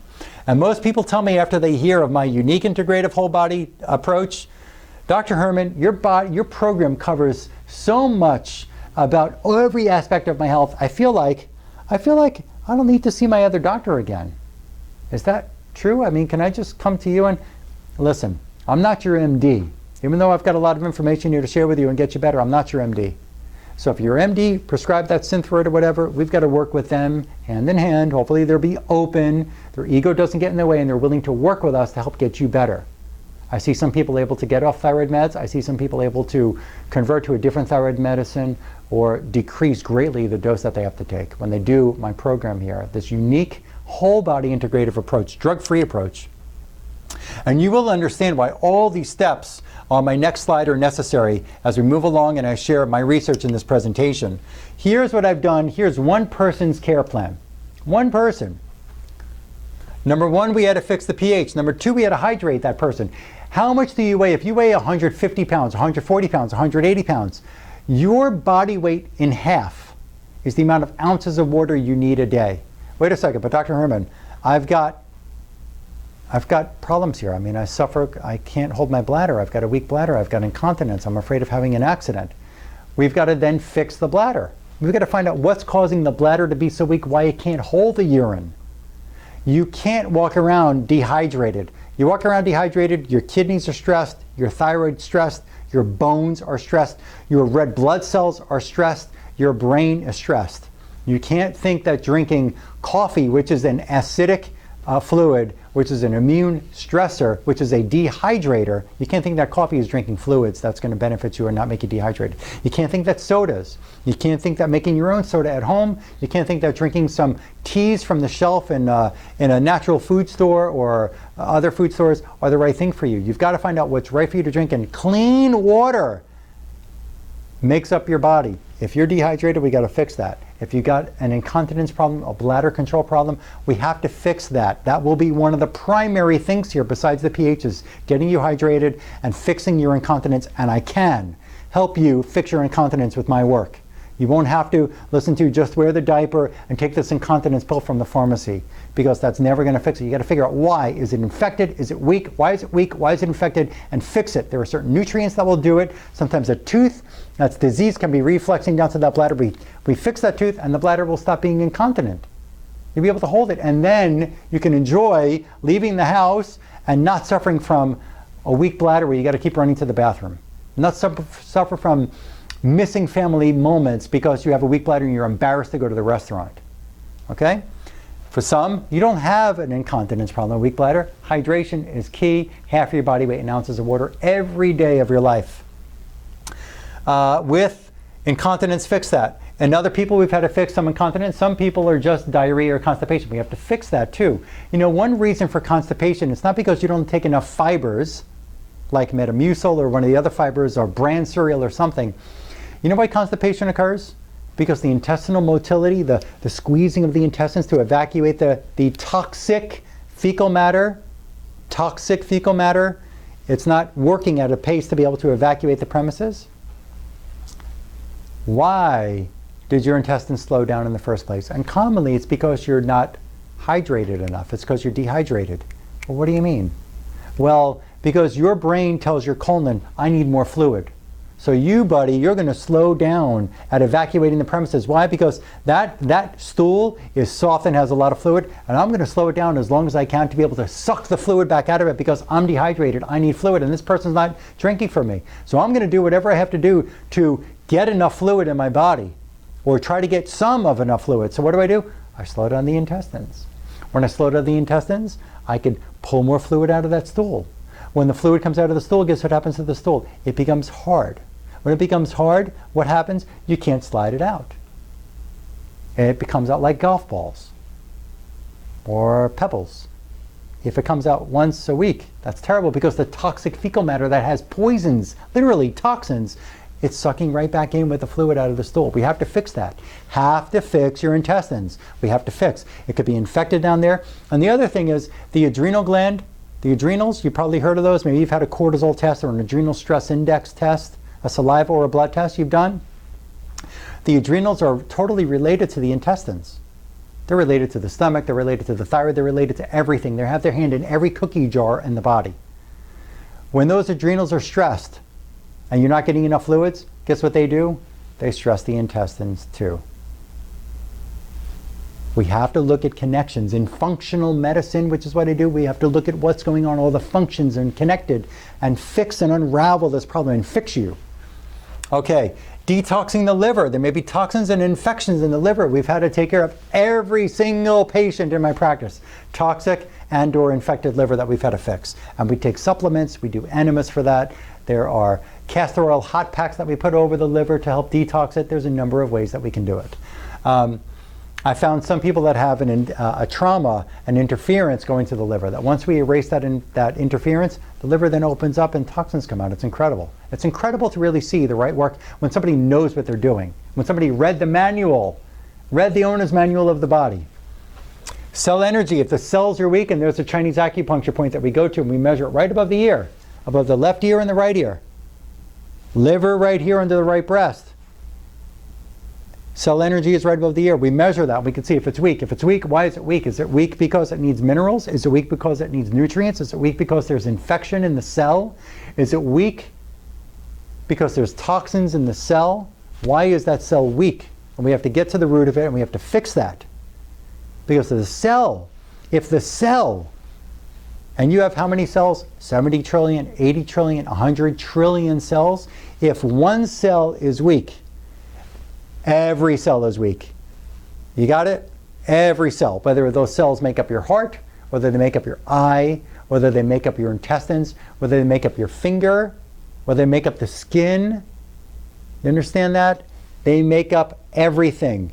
If they make up the liver, we have to make sure the cell energy is up, whether that takes CoQ10 or an aloe plant, a specific kind of aloe plant, or it takes getting minerals or getting chemical toxins out of the system so the cell can do its job. We've got to be able to do what's right. And CoQ10, let me share something. The CoQ10 that you get in the store is probably garbage. What do you mean it's garbage? I bought it at it cost me $20 for that bottle of CoQ10. I feel better with it. Well, maybe it makes you feel better for the short term, but if that is coming from a toxic form, it's got toxic excipients added to that pill, that capsule or that tablet, guess what happens over time? The cell becomes diseased. The cell becomes weak. Its cell becomes degenerative. We have to fix it with using quality life source nutrients. You know what I want to do? Before I go further, I want to show you something about quality life source nutrients. Paula works here in the office, and I want her to come up here right now, so please come around here. I'm going to ask her to come and stand right in front of the camera. This is Paula. Say hello. You'll get to meet her when you come in the office. Okay, back up just a little bit, so let's make sure. I'm only going to use her for just a moment to show a couple of examples here of how we can find out with using some Chinese medicine and acupuncture points. I won't be doing needle acupuncture, but we use a 5,000-year practice of Chinese medicine to find out points on the body. On a person's body, the thyroid is here, but the thyroid acupuncture point is here. The parathyroid is under the chin. We're able to go to this parathyroid and say, is there a problem with this reflexing to the thyroid? We go to the liver. We can go to the gallbladder. We can go to the thymus, which regulates the production or the graduation. Bone, The bone on the back of the neck, we can test for the bone production of blood cells, but the thymus gland right behind the breastbone is what matures your white blood cells. I work with people with conditions where they have a low white blood cell count. They can't fight infections. They're always infected. They're always in pain. And we have to fix what's causing the thymus gland problem. The lungs, the heart, the stomach, the intestines, the kidneys are on the back. Let me show you an example here of testing a body part. Paula, put your arm up, please, for a moment. And then we'll test a couple of products here and show you a difference. You want things that make you stronger or weaker? Stronger, I hope. Okay. So hold that arm up as strong as you can. She's pretty strong. Look, I could hang on this arm. She's holding it up. I want you to take your 2 fingers, Paul, and we're just going to touch. I want you to just touch. Let's go to the thymus gland. Hopefully it's okay with you because we've been working for a while and getting you better. But if she touches, our fingertips have charges in Chinese medicine and biophysics, positive, negative, positive, negative. So like a battery conductor, we're going to touch an organ or gland and see if it's okay. Besides running labs, we have to use both to get you better faster. If this thymus is okay, this arm stays strong. Hold it. Strong as an ox. Good. Go to your thyroid. If this is strong, excuse me. Let's go here to the gallbladder. Hold it there. Hold that point. Good. Hold it. Strong. Almost, no, a little weak, a little weak. Let's go here to your, put your finger up on the parathyroid. Let's go to the other side. Let's put, yes, thank you. And bring it a little bit more forward. Right there. Hold that parathyroid point. A little bit weak. Go to your pituitary point. We can just test just like this real quick. Hold it up. Strong. She's solid. Now, okay, so these points are all strong. You know what I'm going to do? I'm going to get behind you. I'm going to test your kidney. Hold it up strong. Strong as you can. Hold this up. Good. Don't, but not the bicep, just the shoulder. Hold it. I'm going to go to her adrenal here and I'm going to touch it and see if it's strong. That's good. Don't bend the arm. Don't cheat. Good. I'm going to go to the kidney. Hold it up strong. A little bit weak. You see the arm getting weak? Look. I'm going to let go of that. Hold it up strong. Don't let it down. Strong. Good. Kidney strong. A little weak there. We got to fix your kidney, okay? Now I'm going to use this product. Keep that arm out. So we're going to use a product. This is magnesium from another product line. Hold this in your hand. 2 fingers in the thumb, just like this. We're going to do this as a toxicity test for a nutrient. Hold this up as strong as you can. Ready? Stronger. Come on. Fight. Okay. Strong. I'm going to even just use 1 finger. If you think that I'm muscling her down, I have no reason to lie to you or cheat you. 1 finger. Hold it. Okay. Take this. This is a little sample bottle out of a kit here that I use for testing. Hold this one, 2 fingers in the thumb. Hold it up as strong as you can. Strong. Look at her. I could hang on this arm. Look at that. If she holds both of these, just put that under you. That thing it makes her weak. So if you've got good nutrients, thank you, Paula. Appreciate that. If you've got good nutrients and bad nutrients, the bad nutrients are still going to weaken the system. We can't have bad things in your body. Okay, some more that we do with people. Diet change. We have to get out of the foods, as I mentioned a few minutes ago, food sensitivities, foods that are causing immune reactions, foods that are causing organs to not function properly. We've got to get those out of your life for a while. Maybe not forever. Maybe you don't have to be gluten-free forever. Or maybe you don't have to be egg-free forever. Or maybe, but you should be GMO-free forever. You should be pesticide-free forever.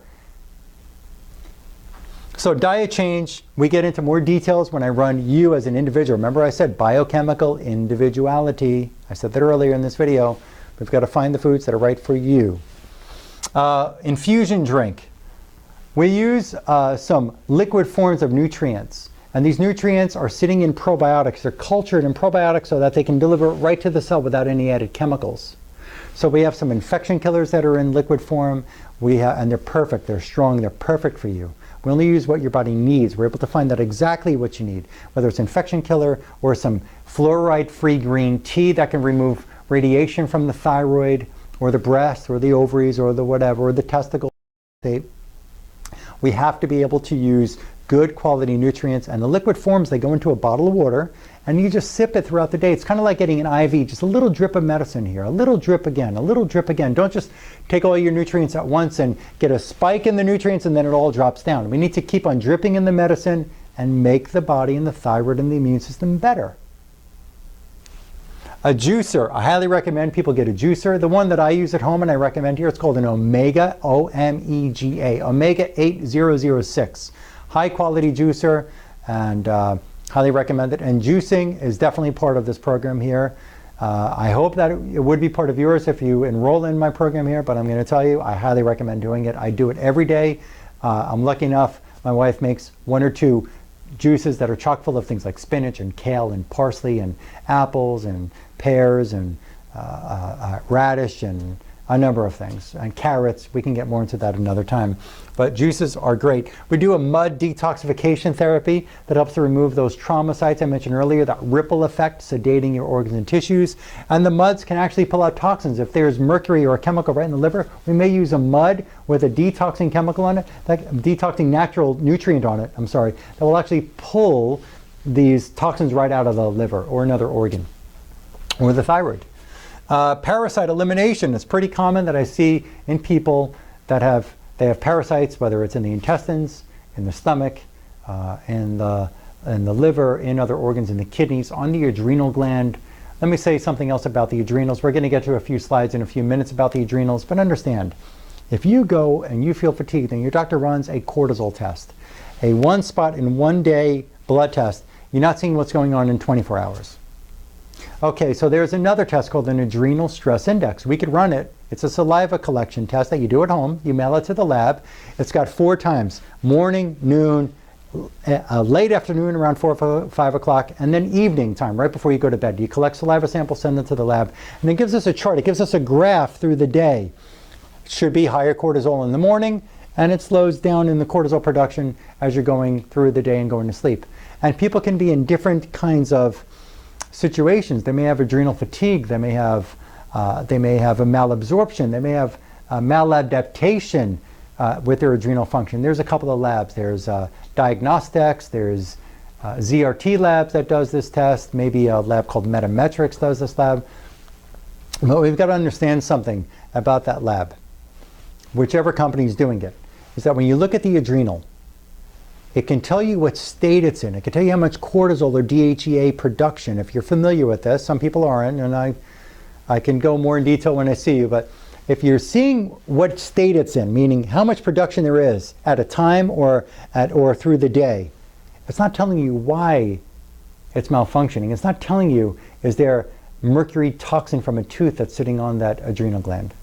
It's not telling you, is there an infection of a bacteria, a nanobacteria, of a parasite or a fungus sitting on the adrenal gland.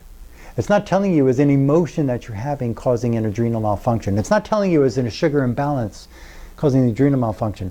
So people say, well, doctors will say, I know because I did it before, I had to learn more. Is it a sugar imbalance? Or maybe you're feeling stressed. Maybe you need to rub some cream on you that's going to kind of calm down the adrenal gland or stimulate the adrenal gland. You need to figure out what made that adrenal malfunction. I find adrenal infections all the time. I find people deficient in the essential nutrients for the adrenals. Salt is good for you. Here's a book for you to buy. Write this one down. Salt is not bad. Salt does not cause high blood. The white garbage strip table salt that you get, that is garbage. That can cause problems. Pink salt, we sell it here. Pink salt is pure. Nutrients from the ocean, from the mountains, pure. Your body needs salt. It is so sad how doctors are telling patients salt is bad for you. The stripped white garbage sodium chloride is bad for you. That's true. But the real true salt, the Himalayan salt, the pink salt, as long as it's clean, as long as it's not being forced through a garbage screen to sift that salt. And what do I mean? There are expensive salts and there are expensive screens and garbage or cheap screens to sift the salt. If that salt is going through an expensive screen, you're going to get no residues of other kinds of metals or garbage on the salt. If it's going through a cheap screen, maybe it is a pure Himalayan salt and it's going through a cheap screen, and that screen leaves nickel poison, nickel residue on the salt. When you take that salt thinking it's high quality, it's got nickel residue on it. Yes, it was hard for me to realize some of these things, but it is true. So you're going to make sure it's high quality salt and we sell it here. Now, salt is one of the necessary ingredients for your adrenals. Magnesium, too, that's necessary. But guess what the main nutrients are? There are a certain blend of B vitamins. B6, B2, PABA, and pantothenic acid are what your adrenals need to function. If you're deficient in any one of those, your adrenals can't play. If your adrenals don't get enough salt, the adrenals can't work okay. If you're dehydrated, your adrenals can't work okay. If your adrenals have infection, they can't work okay. And you say, well, I'm taking an adrenal support. I'm taking ashwagandha. Who says that you even need that one? Who says you need those adrenal nutrients you're getting from the stores or from other doctors? Just because they say you do, just because your lab says you could use something like that, you got to find out individually for you. We go to the adrenal, we can test it, and we can see, does it need salt? Does the right one need salt and the left one needs magnesium and B vitamins? You don't know. You got to be able to find out for you as an individual. You are an individual. Hopefully that's ringing in your ears and it makes sense. Okay.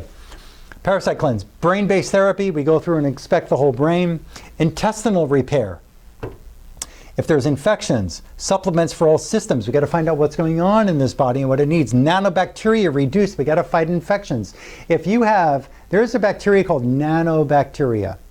And if you have this nanobacteria in your body, the nanobacteria, guess what happens?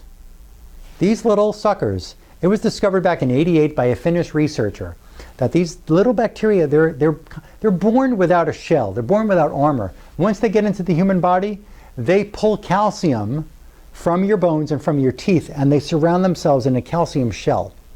So when they talk about arteries getting harder, that's not from cholesterol. That's from calcium deposits in the arteries. Why is this important when we're talking about thyroid? Well, if you have these calcium shell infections inside the calcium shell, these nanobacteria stick to the artery linings. Guess where you have arteries? Arteries going into your thyroid carrying blood there. Arteries going to the heart. Arteries going to your organs. But let's just talk about the thyroid. And these nanobacteria going to your, they're causing a peripheral blood flow deficiency, decrease, because they're clogging up the arteries. You don't get enough blood flow to your thyroid. That can be a problem at your thyroid. Maybe you can't make enough T4 because of that too.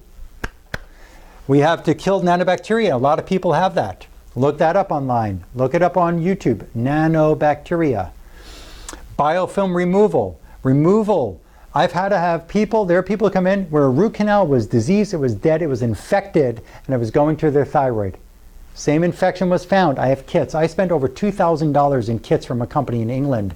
I have all different species of parasites and bacteria and viruses and mycotoxins and fungus and viruses and industrial chemicals and heavy metals and Lyme infection and dental materials. I spent money, food additives, pesticide chemicals, industrial hazardous chemicals. I've got all these vials of all these different kinds of infections and chemicals. Some of my patients call me a mad scientist when they see me do my work. But we're able to really hone in on what's wrong. Is that tooth connected? Is that tooth infected? Is it toxic? And what's going on? I had to have a root canal removed from some people. You're going to see pictures in a minute. Remove mercury. Remove and replace composites. In a typical care plan, we're doing a Rife machine to help improve the lymphatic system and get rid of infections. We have to fix sleep patterns. We have to chelation properly. Metal removal. If you're doing chelation with synthetic pills or liquids, you could be harming yourself. I talk about that in another part of the video, in another video. It's too much to discuss here. But chelation, metal removal, has to be done the right way. If you don't set the stage to do the metal removal, you're asking for trouble. Remove xenoestrogens. What are xenoestrogens? They are fake estrogens that get in the body and they take the place of the real estrogen. And these fake estrogens come from plastic bottled water. They come from other meats, like red meat or chicken. You can get these xenoestrogens that you're exposed to that can cause more xenoestrogens on the cell than your normal estrogen, and that can cause a problem as well. And we have to rid that. I find xenoestrogens on the thyroid too. Sodium and potassium has to be optimized. Kill the adrenal infection. I talked about that for a while before. Remove organ or gland to thyroid reflex. I'm talking about that again. The interferences going to your thyroid. Disinfect and detox the bone. We talked about that. And remediate the cell phone. This is a typical common thing. Your cell phones, when I show you here, the cell phone can make you weak. I don't have an example in my office right now to show you with that, with my assistant Paula, because we've remediated all of our cell phones, so I don't have a way to show you until I'd actually get your cell phone with you in the office and show you what's happening to your thyroid from your cell phone. And I'm not telling you to live without a cell phone. We're in the technology age. We just have to know what we have to do to our cell phones to protect ourselves, to our computers to protect ourselves, to the electricity around us, the electromagnetic fields to protect ourselves. Okay, another patient was just pH balancing, diet change, infusion drink, liver detox, parathyroid help. The composite had to be replaced. We had to do some brain-based therapy, mud therapy, emotional repolarization. They didn't believe that they could ever be healthy again. We had to fix that in their emotions and their subconscious, and the Rife machine to kill infection. The body's acidity level, pH level, the optimal range is 6.4 to 7.0. If your pH, when we do a urine test, something else that's part of the practice is regular urine specimen test with a little dipstick that you put in the urine and you read it. And you get a little diary of your pH. If your pH is acidic, every decimal point below a 6.4 is a 10-fold decrease of oxygen to tissues. If you have a 10-fold decrease, 1,000, 100, 500% decrease of oxygen to tissue, your thyroid can't work, your bones can't be healthy, osteopenia, osteoporosis, you can have problems, osteomalacia, you can have problems with brain function, foggy brain. Okay, we got to fix that pH. That is one of the most essential ways that we do it. How do we do that? Commonly, it's with minerals.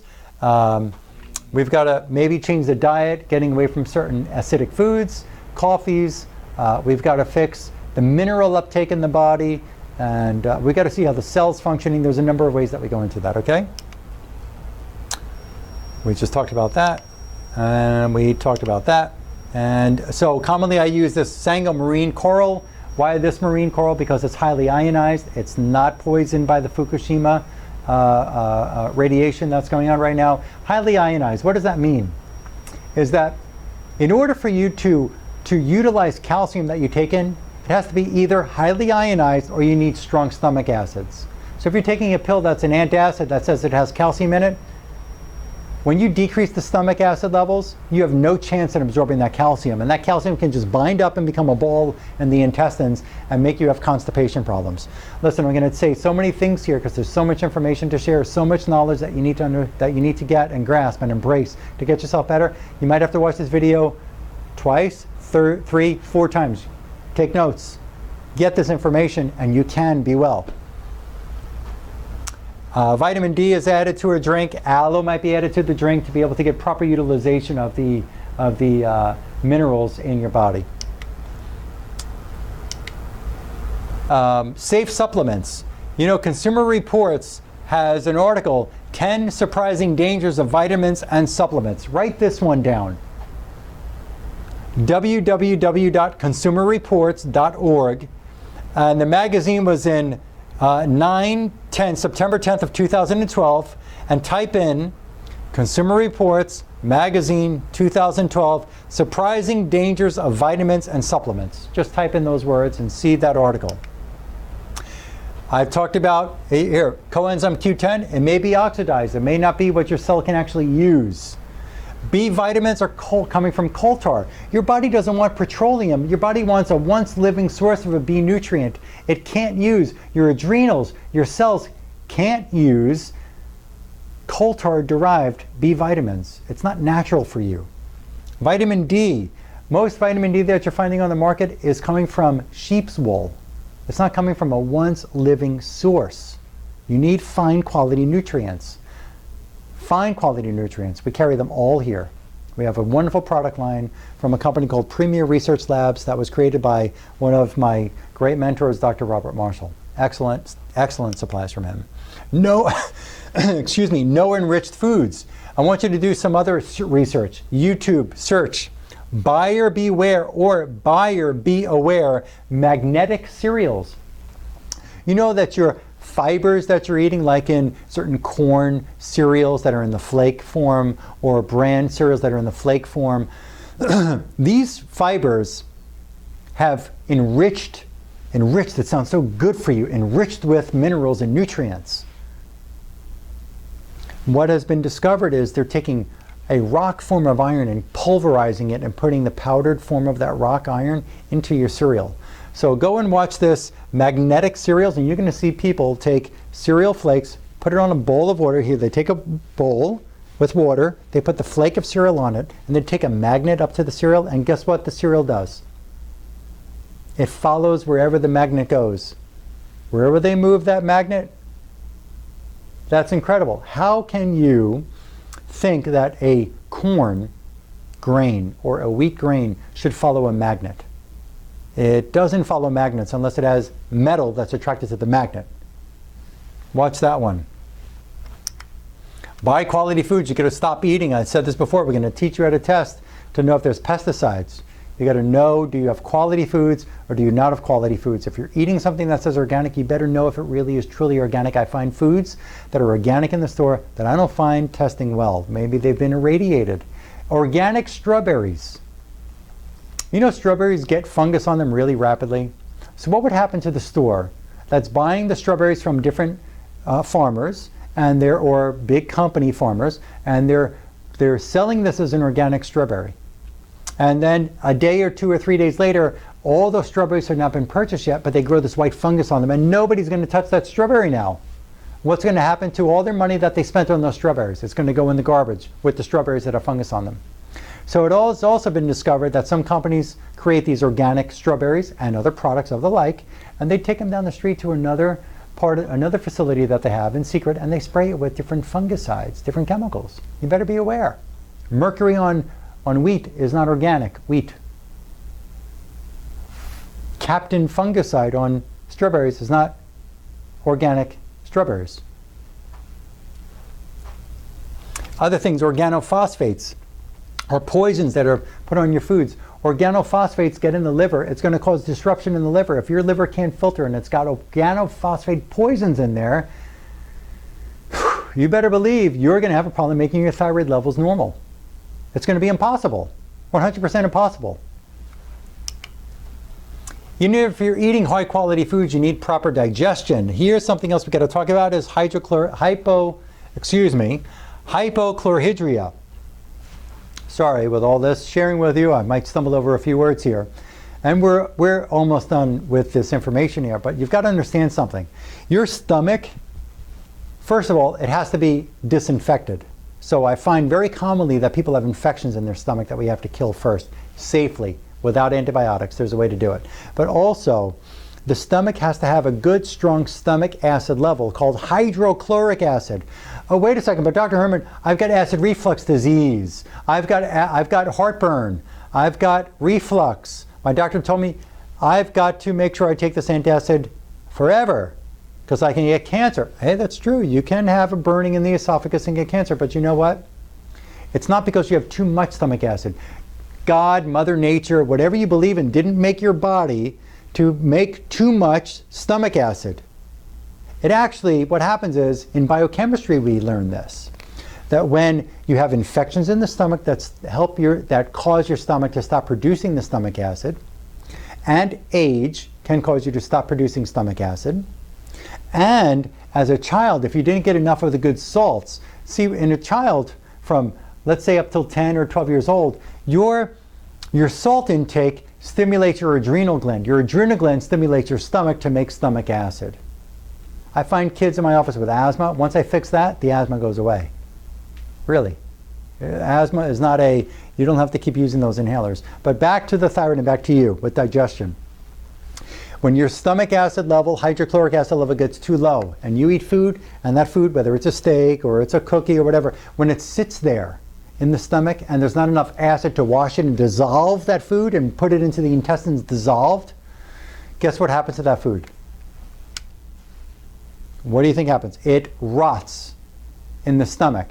And when it rots in the stomach, there's another kind of acid that's created called lactic acid. And that lactic acid is what goes up and burns in the esophagus. That lactic acid from poor digestion gets into the liver. The liver has to deal with that waste. It has to be able to strip it and get rid of it. But what happens when you keep eating food and you keep having rotten food in the stomach and more lactic acid is produced? It gets in the liver. That liver gets sicker. That liver has to take that lactic acid and put it into this muscle and put it into that muscle, move it around the body and try to deal with it, but it keeps getting overloaded, overwhelmed. We have to fix the liver. We have to fix the digestion. The other thing about the stomach acid is your stomach is a disinfectant acid. Besides breaking food down, it has to kill infections. Don't think for 1 minute that your chicken, just because you bought it fresh in the store, it may have infection in it. Your egg may have an infection in it. You can't see it. It doesn't look like this big growing worm, maggots. It could be microscopic bacteria, parasitic infections that are on there. In your steak, just because it's well done or medium well or medium rare, you can have infections in the meat that you're eating, and your stomach has to be strong enough to disinfect the food. If it's not strong enough to disinfect the food, that infection gets in your body. It can go to your thyroid, it can go to your liver, it can go to your intestines, and I find lots of infections in people in my practice. Okay, you've got to consume quality oils. Some other good pointers for you: consume quality oils. You need some sesame oils, you need some EFA oils, you need some borage oil, you need some olive oil, you need some flax oil. You need things that are created quality, that have not been irradiated, that are not rancid. We want to make sure the oil is fresh. We want to make sure there's no GMO ingredients. We don't want to use, cross off the list if this is in your house and you're eating it, corn oil. Bad for you, especially a GMO corn oil. Canola oil. Canola oil can cause your cell to degrade. Canola oil should be used as furniture polish or shoe polish. It's garbage, not in the body. And also, no American wine. If you like to drink wine, American wine is coming from American grapes. American grapes are one of the highest pesticide sprayed fruits on this planet. Highly poisonous. I'll teach you how to test your wine. I'll teach you how to test your grapes. Raisins, the same thing. Raisins in raisin cereals. It's coming from the grape that was sprayed with pesticide poisons. Do you hear me? You are eating poison. This doesn't mean, oh, well, I don't have to make, I'm not trying to change you. I'm trying to help you help yourself get the poison out of your system. It's like rolling over in bed and getting stuck with a dagger in your side, or rolling over and getting another dagger in the other side. Dehydration, we already talked about that. We've got to use filtered quality water. Hydration, I already talked about this. We need some minerals. There are trace minerals we have in liquid form that come from the Antarctic that we can add to that water, but you need half your body weight in ounces of filtered water a day. Antioxidants, we've got to use some antioxidants, and I already mentioned that 50% decrease in antioxidant in our foods were measured from 1985 to 2000. 50% decrease in antioxidants. The other thing that you need to know is that antioxidants, especially selenium, helps to get the T3 into the cell. Here's the T3, here's the cell. The T3, in order to get inside that cell, it needs selenium to insert it in there. So if we have antioxidant deficiencies, they're making us sicker. If you have antioxidant deficiencies, you can't get the T3 in the cell. We've got to help you with that. We have a load of great antioxidants that will do that for you. Other causes of thyroid conditions. We talked about dental work, root canals, cavitations, amalgam fillings, previously removed amalgam fillings, gum infections, crowns or caps, trauma and composites, sealers, and painkillers. Sealers. I found a person with my kind of testing, I have dental materials here, I was able to tell his sealers were causing his immune reaction that caused his MS type of condition. Yes, it's true. We can have toxins that have been told that were good for us that are put into our mouth. What's a cavitation? If you have an infected tooth and they pulled it out, where that tooth was sitting is connected to a ligament and bone. If that's still infected, the infection stays there. That infection could be pouring into the bloodstream, getting in the body. Let's look at this. I want you to go write this down now about root canals. Write down these keywords and do this on Google. Dangers of root canals, and read that information. Dangers of root canals. If you have a root canal or 2 or 3 or 4 or 5 and this pains you to hear this, you need to know, because your root canal can cause your thyroid problem, or one of the causes, one of the gang members. Write it down and look it up. Please be informed. Don't be in denial. Fix yourself. Let's look at 2 different patients, their teeth. Let's watch this. This, let me not show you this part of the screen first. Look over here. This is a cap that looked perfect in this woman's mouth. It's this white porcelain with a little silver lining underneath. So you saw this little silver line. She said, no, Dr. Herman, my tooth is fine. My dentist says it's fine. Don't tell me. I said, really? Let's do a test. We did a dental exam. We found that tooth was reflecting to her thyroid. She has Hashimoto's thyroid. She feels so much better now. This is the picture from the dental's office that day. They took the cap off. It's turned upside down. So you see all the metal shell with the porcelain over. When they took this tooth out of her mouth, look at what was found. And if you could, Paula, please zoom in on this so people could see this. You see, this is the tooth root, but look at this black infected. Can you see that? Is that zoomed in good? They can see this clear? Infected, and the tooth broke in half, or almost in half. The whole top quarter broke off the tooth. Infected material, infected, degenerated, disgusting material. This was sitting in here. This infection from this tooth was dumping onto her thyroid, causing her immune system to attack the infections on the thyroid. Hashimoto's. The infection was in her liver. It was in her intestines, coming from a tooth that her dentist told her was okay. Let's just clean around it. It's fine. Look at what was underneath that cap. Look at that. Let's go to the next one.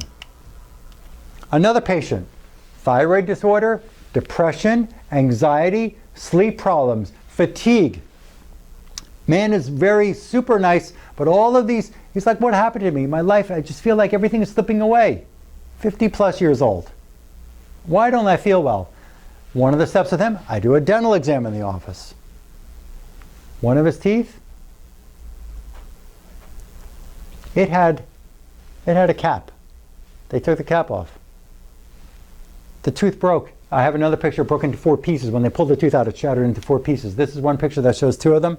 Look at the dark, infected material. This infection kept on pouring into his body. The infection came out of the tooth and was dripping. He thought the tooth was sealed. He thought it was perfect. Dripping in the body. If you have a cavitation, we have to find it out. If you, not a cavity, a cavitation.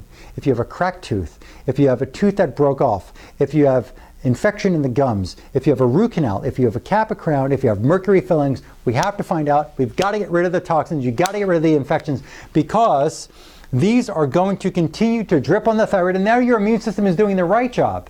It's attacking the tissue that's infected or toxic on your thyroid.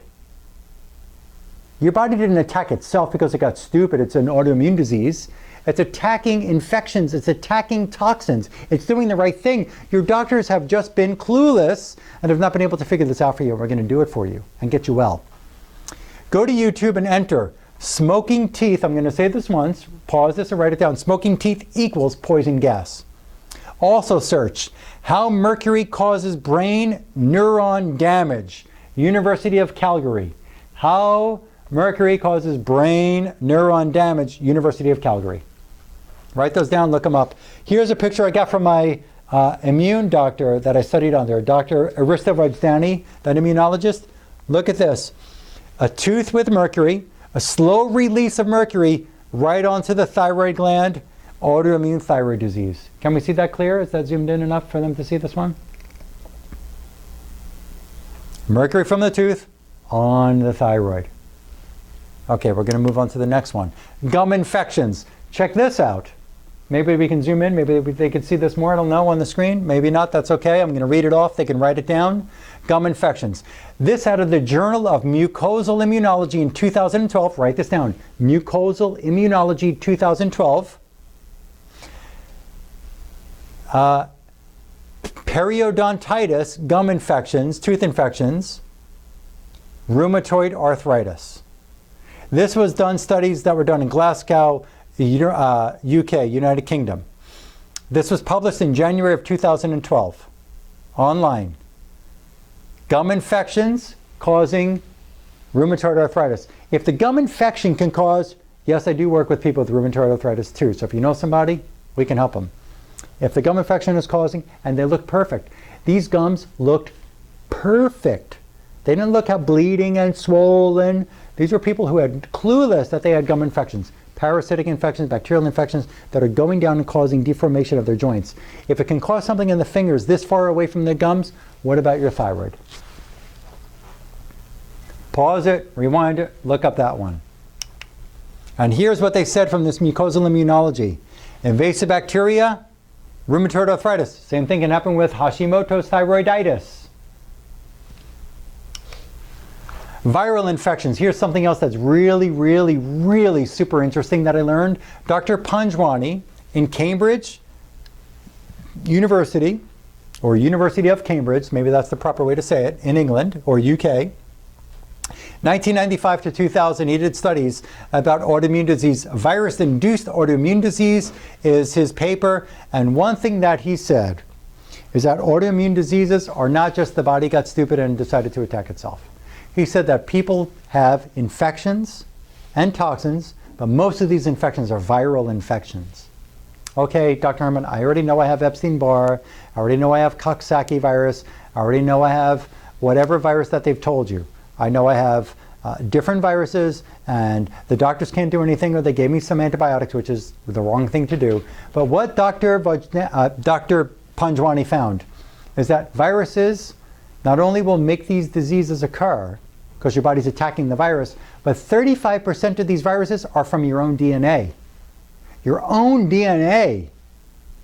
35% of the virus is from your own DNA. What do you mean it's from my own DNA? I didn't catch herpes from the outside in. Yes, you can get viruses from the outside in, but you may have been born with that viral gene.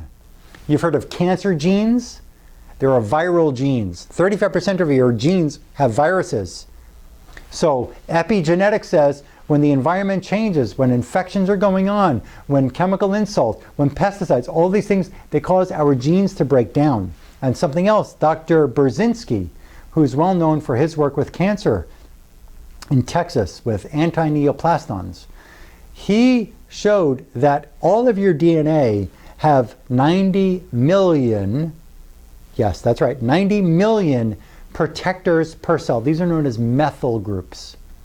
He proved that all of these cells have 90 million, so 80, 90 trillion cells in the body and 90 million protectors per cell. That's, my calculator doesn't, I tried to multiply that together, I got an error message because there was just too many zeros. How many methyl protectors you're born with? What Dr. Brzezinski showed is that when we lose our methyl protectors, the virus or the cancer gene can turn on. Dr. Panjwani showed that autoimmune disease is coming from chronic toxin and infection. Most infections are viral. Most viral infections are your own DNA's virus. Dr. Brzezinski showed that our loss of our protectors from the DNA allow the virus to turn on. Now if you've got 2 or 5 different viruses on your thyroid because it's part of your own thyroid DNA, what is your immune system going to do to your thyroid? It's going to fight that thyroid and try to eat up that virus, but guess what? It can't kill the virus. Why? Because it's part of your own DNA. You can't kill it. We've got to find ways, there are ways that we can dismantle those viruses, not let them reproduce. We can protect your DNA and start to turn off that viral gene or turn off the cancer gene. Infections, common infections that I find in my office, in bacterial, the common ones I find, mycoplasma. I did a video on that. Write down, Dr. Lonnie Herman, myco, M-Y-C-O, mycoplasma. Look up that, I did 5 different videos on mycoplasma.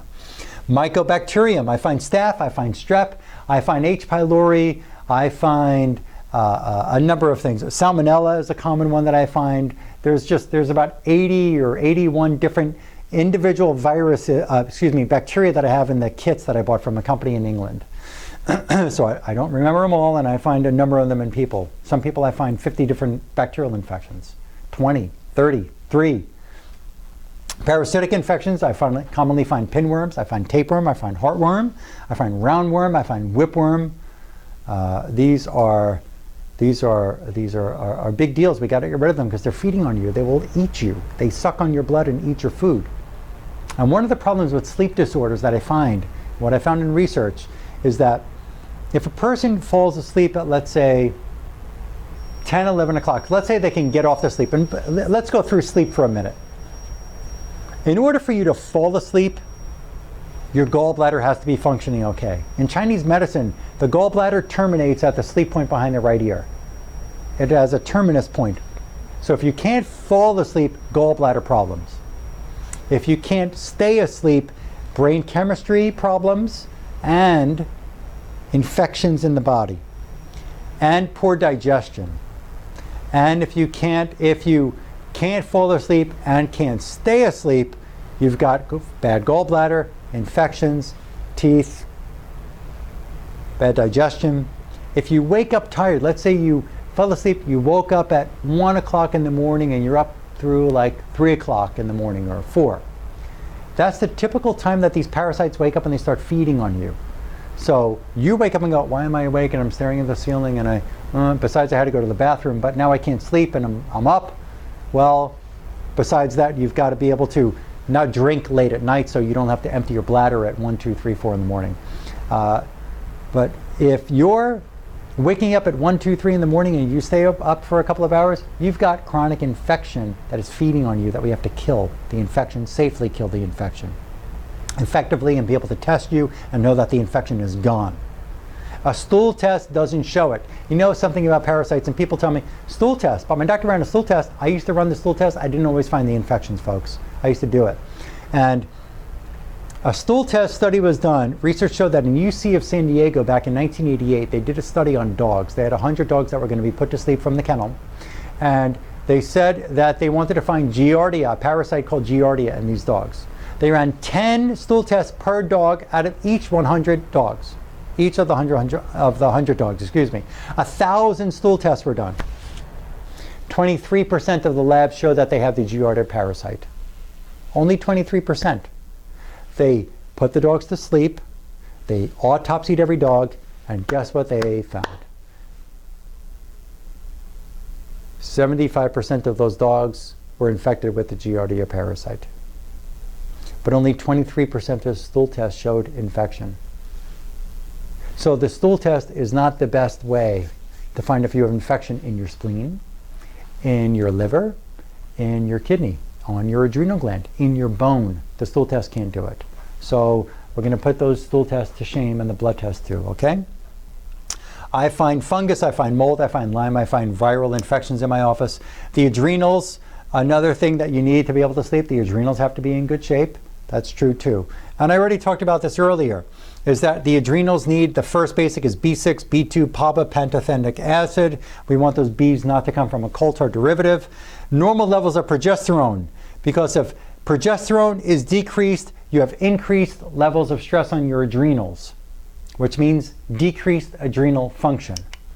Decreased pituitary gland increases adrenal stress.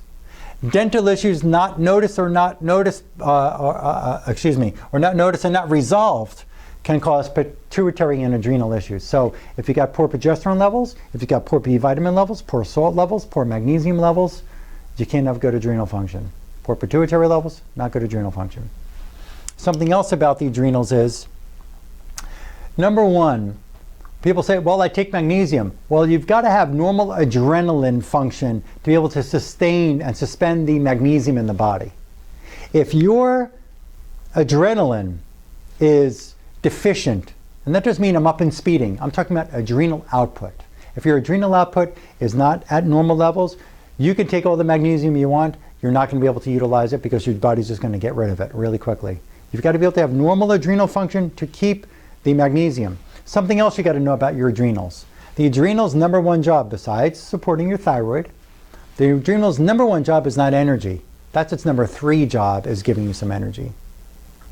Number 1 job of adrenals is fluid balance. Remember, let's go back to the beginning of the video when I said about constipation and fluid. The adrenals play a role in the intestinal function. If you're constipated, it could be an adrenal problem because you're not getting enough fluid. The adrenals' number 1 job is fluid balance. So if you're dehydrated, you're not bringing in the right fluids and enough of the right fluid, of the water, your adrenals get stressed. The brain tells the adrenals, slow down the intestines. Your number 1 job is fluid balance. You better do the job. If you're not doing it, I'm going to find somebody else. There is nobody else, so we're going to make those intestines slow down and cause constipation. And the number 2 job of the adrenals is settling inflammation. Fluid balance, settle inflammation. 3 is energy. And if the adrenals are stressed, the thyroid is stressed. How does a thyroid condition cause adrenal stress? Let's see it going backwards. Decreased thyroid function, decreased tissue oxygen, increases the waste in the cell, decreases cellular output, and it causes increased stress, increased adrenal stress. So we already talked about adrenal labs and adrenal labs, why they're not good enough, because they could tell you that there's an abnormal adrenal output, but they're not telling you why. Just like your thyroid test, it tells you that there is abnormal, but not why. We already talked about the scars and traumas, the interference fields. Emotional retraining. What I do find with people in my office, they don't believe they can be healthy. They really don't love themselves. They're not willing to do whatever it takes to be healthy. So there's a number of different emotional kind of questions we're going to pose that system, and we're going to fix that subconscious. Because if your subconscious is not in line with your conscious, you could try all you want, but there's going to be a roadblock that comes up and you're not going to get well. Electromagnetic fields. There's a number that I mentioned before. But I'm going to tell you right now, if you look this one up, Journal of Pineal Research in 2000. And they showed here this name of this research paper is Direct Suppressive Effects of Weak Magnetic Fields on Melatonin in Hamsters. And what they showed here is, in many investigations performed thus far on rodents, a suppression of melatonin synthesis was observed when animals were exposed to weak magnetic fields. And it is concluded that the suppressive effects of magnetic fields on the synthesis of melatonin are a result of primary mechanisms at the pineal gland. What does that all mean? That means an outlet that's by your headboard, your alarm clock that's by your night table, the electrical wiring that's in the room, even when the room is dark, is causing your brain to produce less melatonin. Melatonin is anti-inflammatory, antioxidant. Reduces inflammation, is anti-cancer. So if the electric around you is causing your brain to produce less melatonin, disease is breeding in your body for that. And sleep disorders too. We already covered some sleep issues. We covered why. Gallbladder, we already talked about this. Excitotoxins, already talked about this. With fluoride and chlorine, something I wanted to share with you. Fluoride and chlorine. Fluoride in your toothpaste, fluoride in the water, chlorine in the pool. These two toxins compete with iodine at the thyroid. They compete with it. So the toothpaste, the regular toothpaste that you're buying in the store, that fluoride competes with iodine at the thyroid. Can that cause you to have a thyroid problem? Yes. Environmental toxins, look up, I'm just going to tell you, go look up something called the Dirty Dozen. You'll get a lot of information there. That can be found, and I do that testing in my office to see if these are in your liver, in your thyroid, in your organs. Make sure there's no excipients, methylparabens, titanium dioxide, cornstarch. There's a number of magnesium stearate, talcum powder. They shouldn't be in your food. Again, the medical approaches run your TSH only. And when they run the TSH or T3 or T4, they may run sodium and potassium and glucose and iron. But what is their protocol? Give you some thyroid medicine. And that's it. Alternative approach, run a basic blood, run adrenal stress, run stool studies, food sensitivities, expanded hormone panels. Sometimes we have to run those, male or female expanded hormone panels. Heavy metal test, I like to do that one in my practice. I like to run the hair analysis and the urine analysis for heavy metals. And a leaky gut test. A lot of doctors are saying, I'm alternative, and I'm telling you, leaky gut is the cause of your thyroid condition, is the cause of your other condition, ABC condition. You've got to understand you've got to go back and say, but what caused the leaky gut? I can't just drink some magic shake mix that repairs or clears my intestinal problem. It doesn't work that way, folks. You could have a diseased tooth, diseased gums, infection in the body. You could have emotional stress. You could have a number of things, electromagnetic fields, a number of things that are going to those intestines causing the intestinal problems. Gluten-free diet is not the only thing. Vitamin D is not the only thing. And antibiotics and estrogen and progesterone help is not the only thing. We've got to do a well-rounded protocol, an integrative protocol, which is what I'm telling you right now. We're just about towards the end of this. TSH, T4, T3, T3 uptake, reverse T3, TPO antibodies, glucose, sodium, potassium, albumin in the blood, BUN, creatinine, homocysteine, C-reactive protein, red and white blood cells, iron, cholesterol. We might use antibody panels from a lab called Cyrex, antibodies and food sensitivities. We want to look for the leaky gut, perhaps. Study the body as a whole and use Chinese medicine techniques, and you can be well. We have to do both to get you well. Maybe an organic acid test from Metametrics that looks for fatty acids and carbohydrates and B-complex markers and energy production markers. But I'm telling you, every time I've run this, from my kinesiology exam, I've been able to find out everything. We can run it and we can compare what we've done in our exam and my notes with your exams and what you're taking in supplements to what you get with that lab, and just see that it matches. We don't have to spend a lot of money in labs, but you can if you want. I'm into marrying the both Western and Eastern philosophy. Heavy metal testing, doctor's data, hair and urine analysis, and I do my kinesiology, the muscle test, to see if there's different metals and find out which ones they are and exactly what we need to use to rid the metals from the body safely. I talked about hormone testing, expanded male or female hormone testing. I already went over this patient care example. We don't have to list all this again. You can go back and look for that on this video. But there's many different points, as you see here.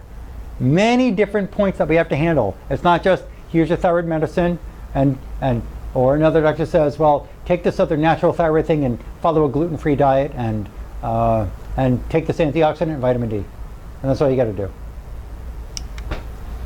We're going to review your labs. And for instance, a TSH range from your lab says 0.45 to 5.0.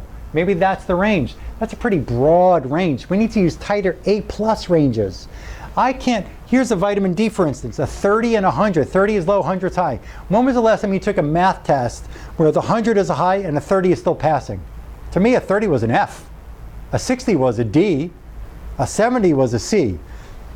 If your doctor tells you a 30, a 31, a 32, a 33, vitamin D is okay, you need help from somebody else, like me. A functional range of vitamin D is 80 to 100. That's what the cancer research shows that I'm studying. TSH, 0.45 to 5.0. A much tighter A+ range is 1.8 to 3.0.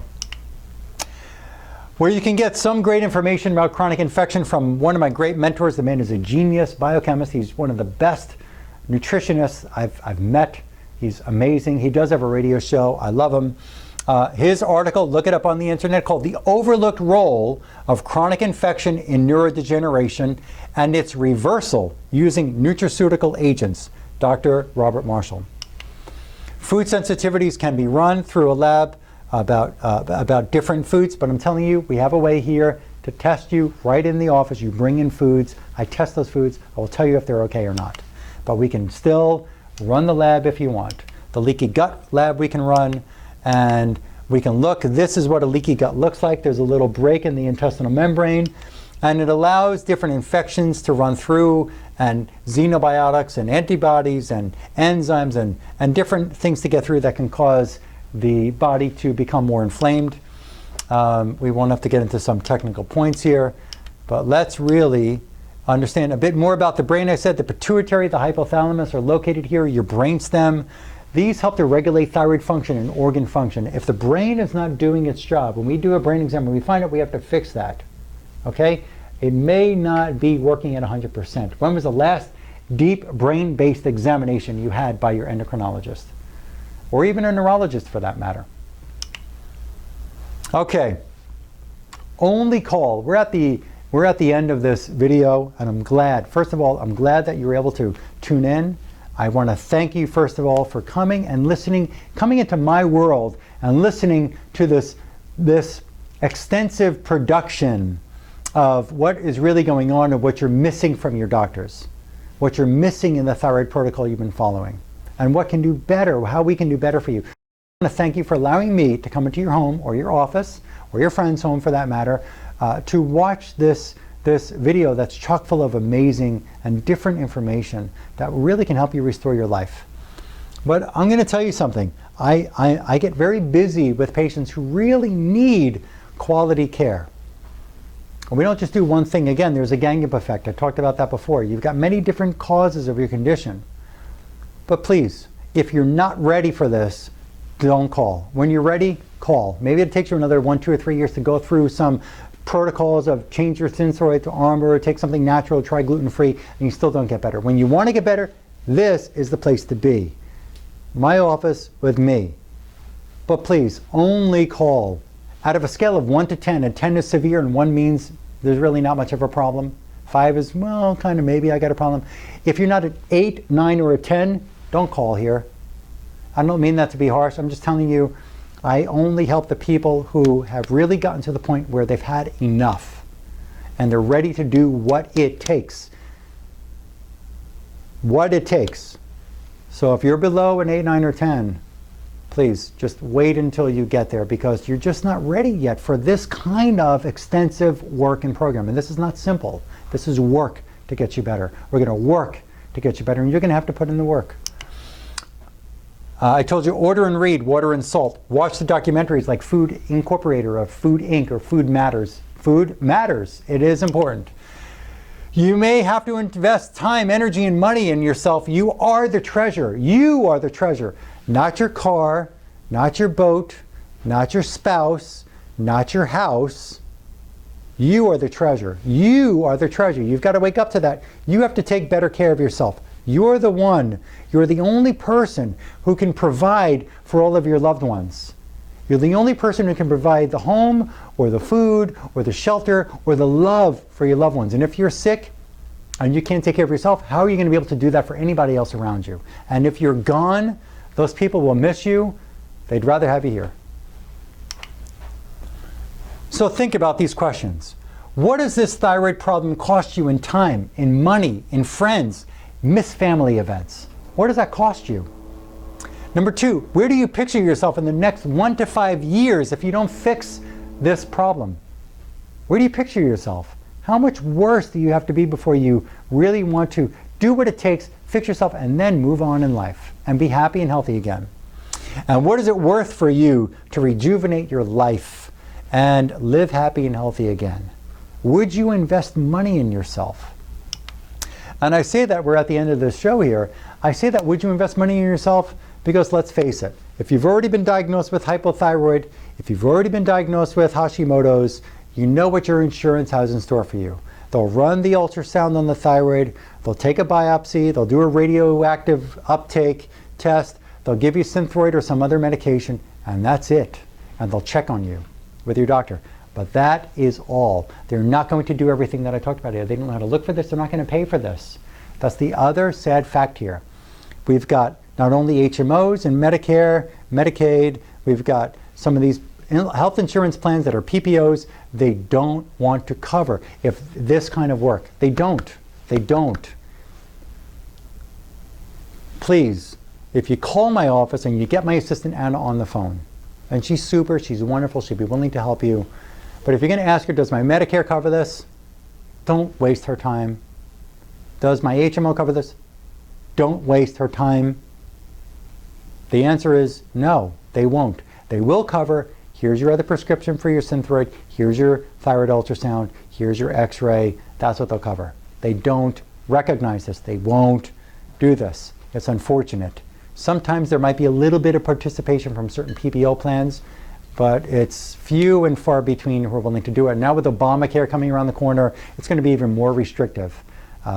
So this really turns out to, are you willing to improve yourself, and are you willing to invest in yourself? You're not investing in me, you're investing in you, using my skills to get you better. So after watching this video, again, read over your notes, rewind the video, start it again, pause it sometimes. There's a lot of information here. I know it's a lot. I know this video is of some length, but watch it again. Watch it 2 or 3 times before you call up our office. Watch it. Get this information down. I'm located here in South Florida. I'm 15 minutes west of Fort Lauderdale Airport. For people who come to me, I have patients who come to me from out of Florida, from northern Florida, from out of in the other states in the United States, from across the country. I have people who come to me from Venezuela. I've had people who come to me from Italy, from England, and from Canada. If you are looking for help, we can help you. I can help you if you're willing to help yourself. If you need to come to Florida, if you're out of state or out of this country, we're 15 minutes west of the Fort Lauderdale Airport. We're 30 minutes north of the Miami International Airport. We're 30 minutes south of West Palm Beach, and we're about 4 hours south of Orlando, where there's another airport. Okay? So you can call our office at 954-370-3100. That's 954-370-3100. We have a toll-free number. That's 1-855-270-HOPE, H-O-P-E, like hope for your thyroid. And I welcome you here. Again, we look forward to helping you. I want to thank you for allowing me to come into your home and sharing all this information with you. And something else that's really important for other people around you is when you hear this information and you're amazed by this information, Share it. Forward this video to other friends of yours on Facebook. Copy it and forward it to a friend on Facebook. Forward it to friends of yours in other parts of the world, or friends who are going to school with you or wherever. Forward this to them. Post it in places. Allow them to get this information. Just because you saw it and you can say, I found a great doctor, let them watch it too. Let them know that there is help and there is hope and they can get well. Okay? Thank you again for letting me come to your home. I appreciate the time and look forward to helping you.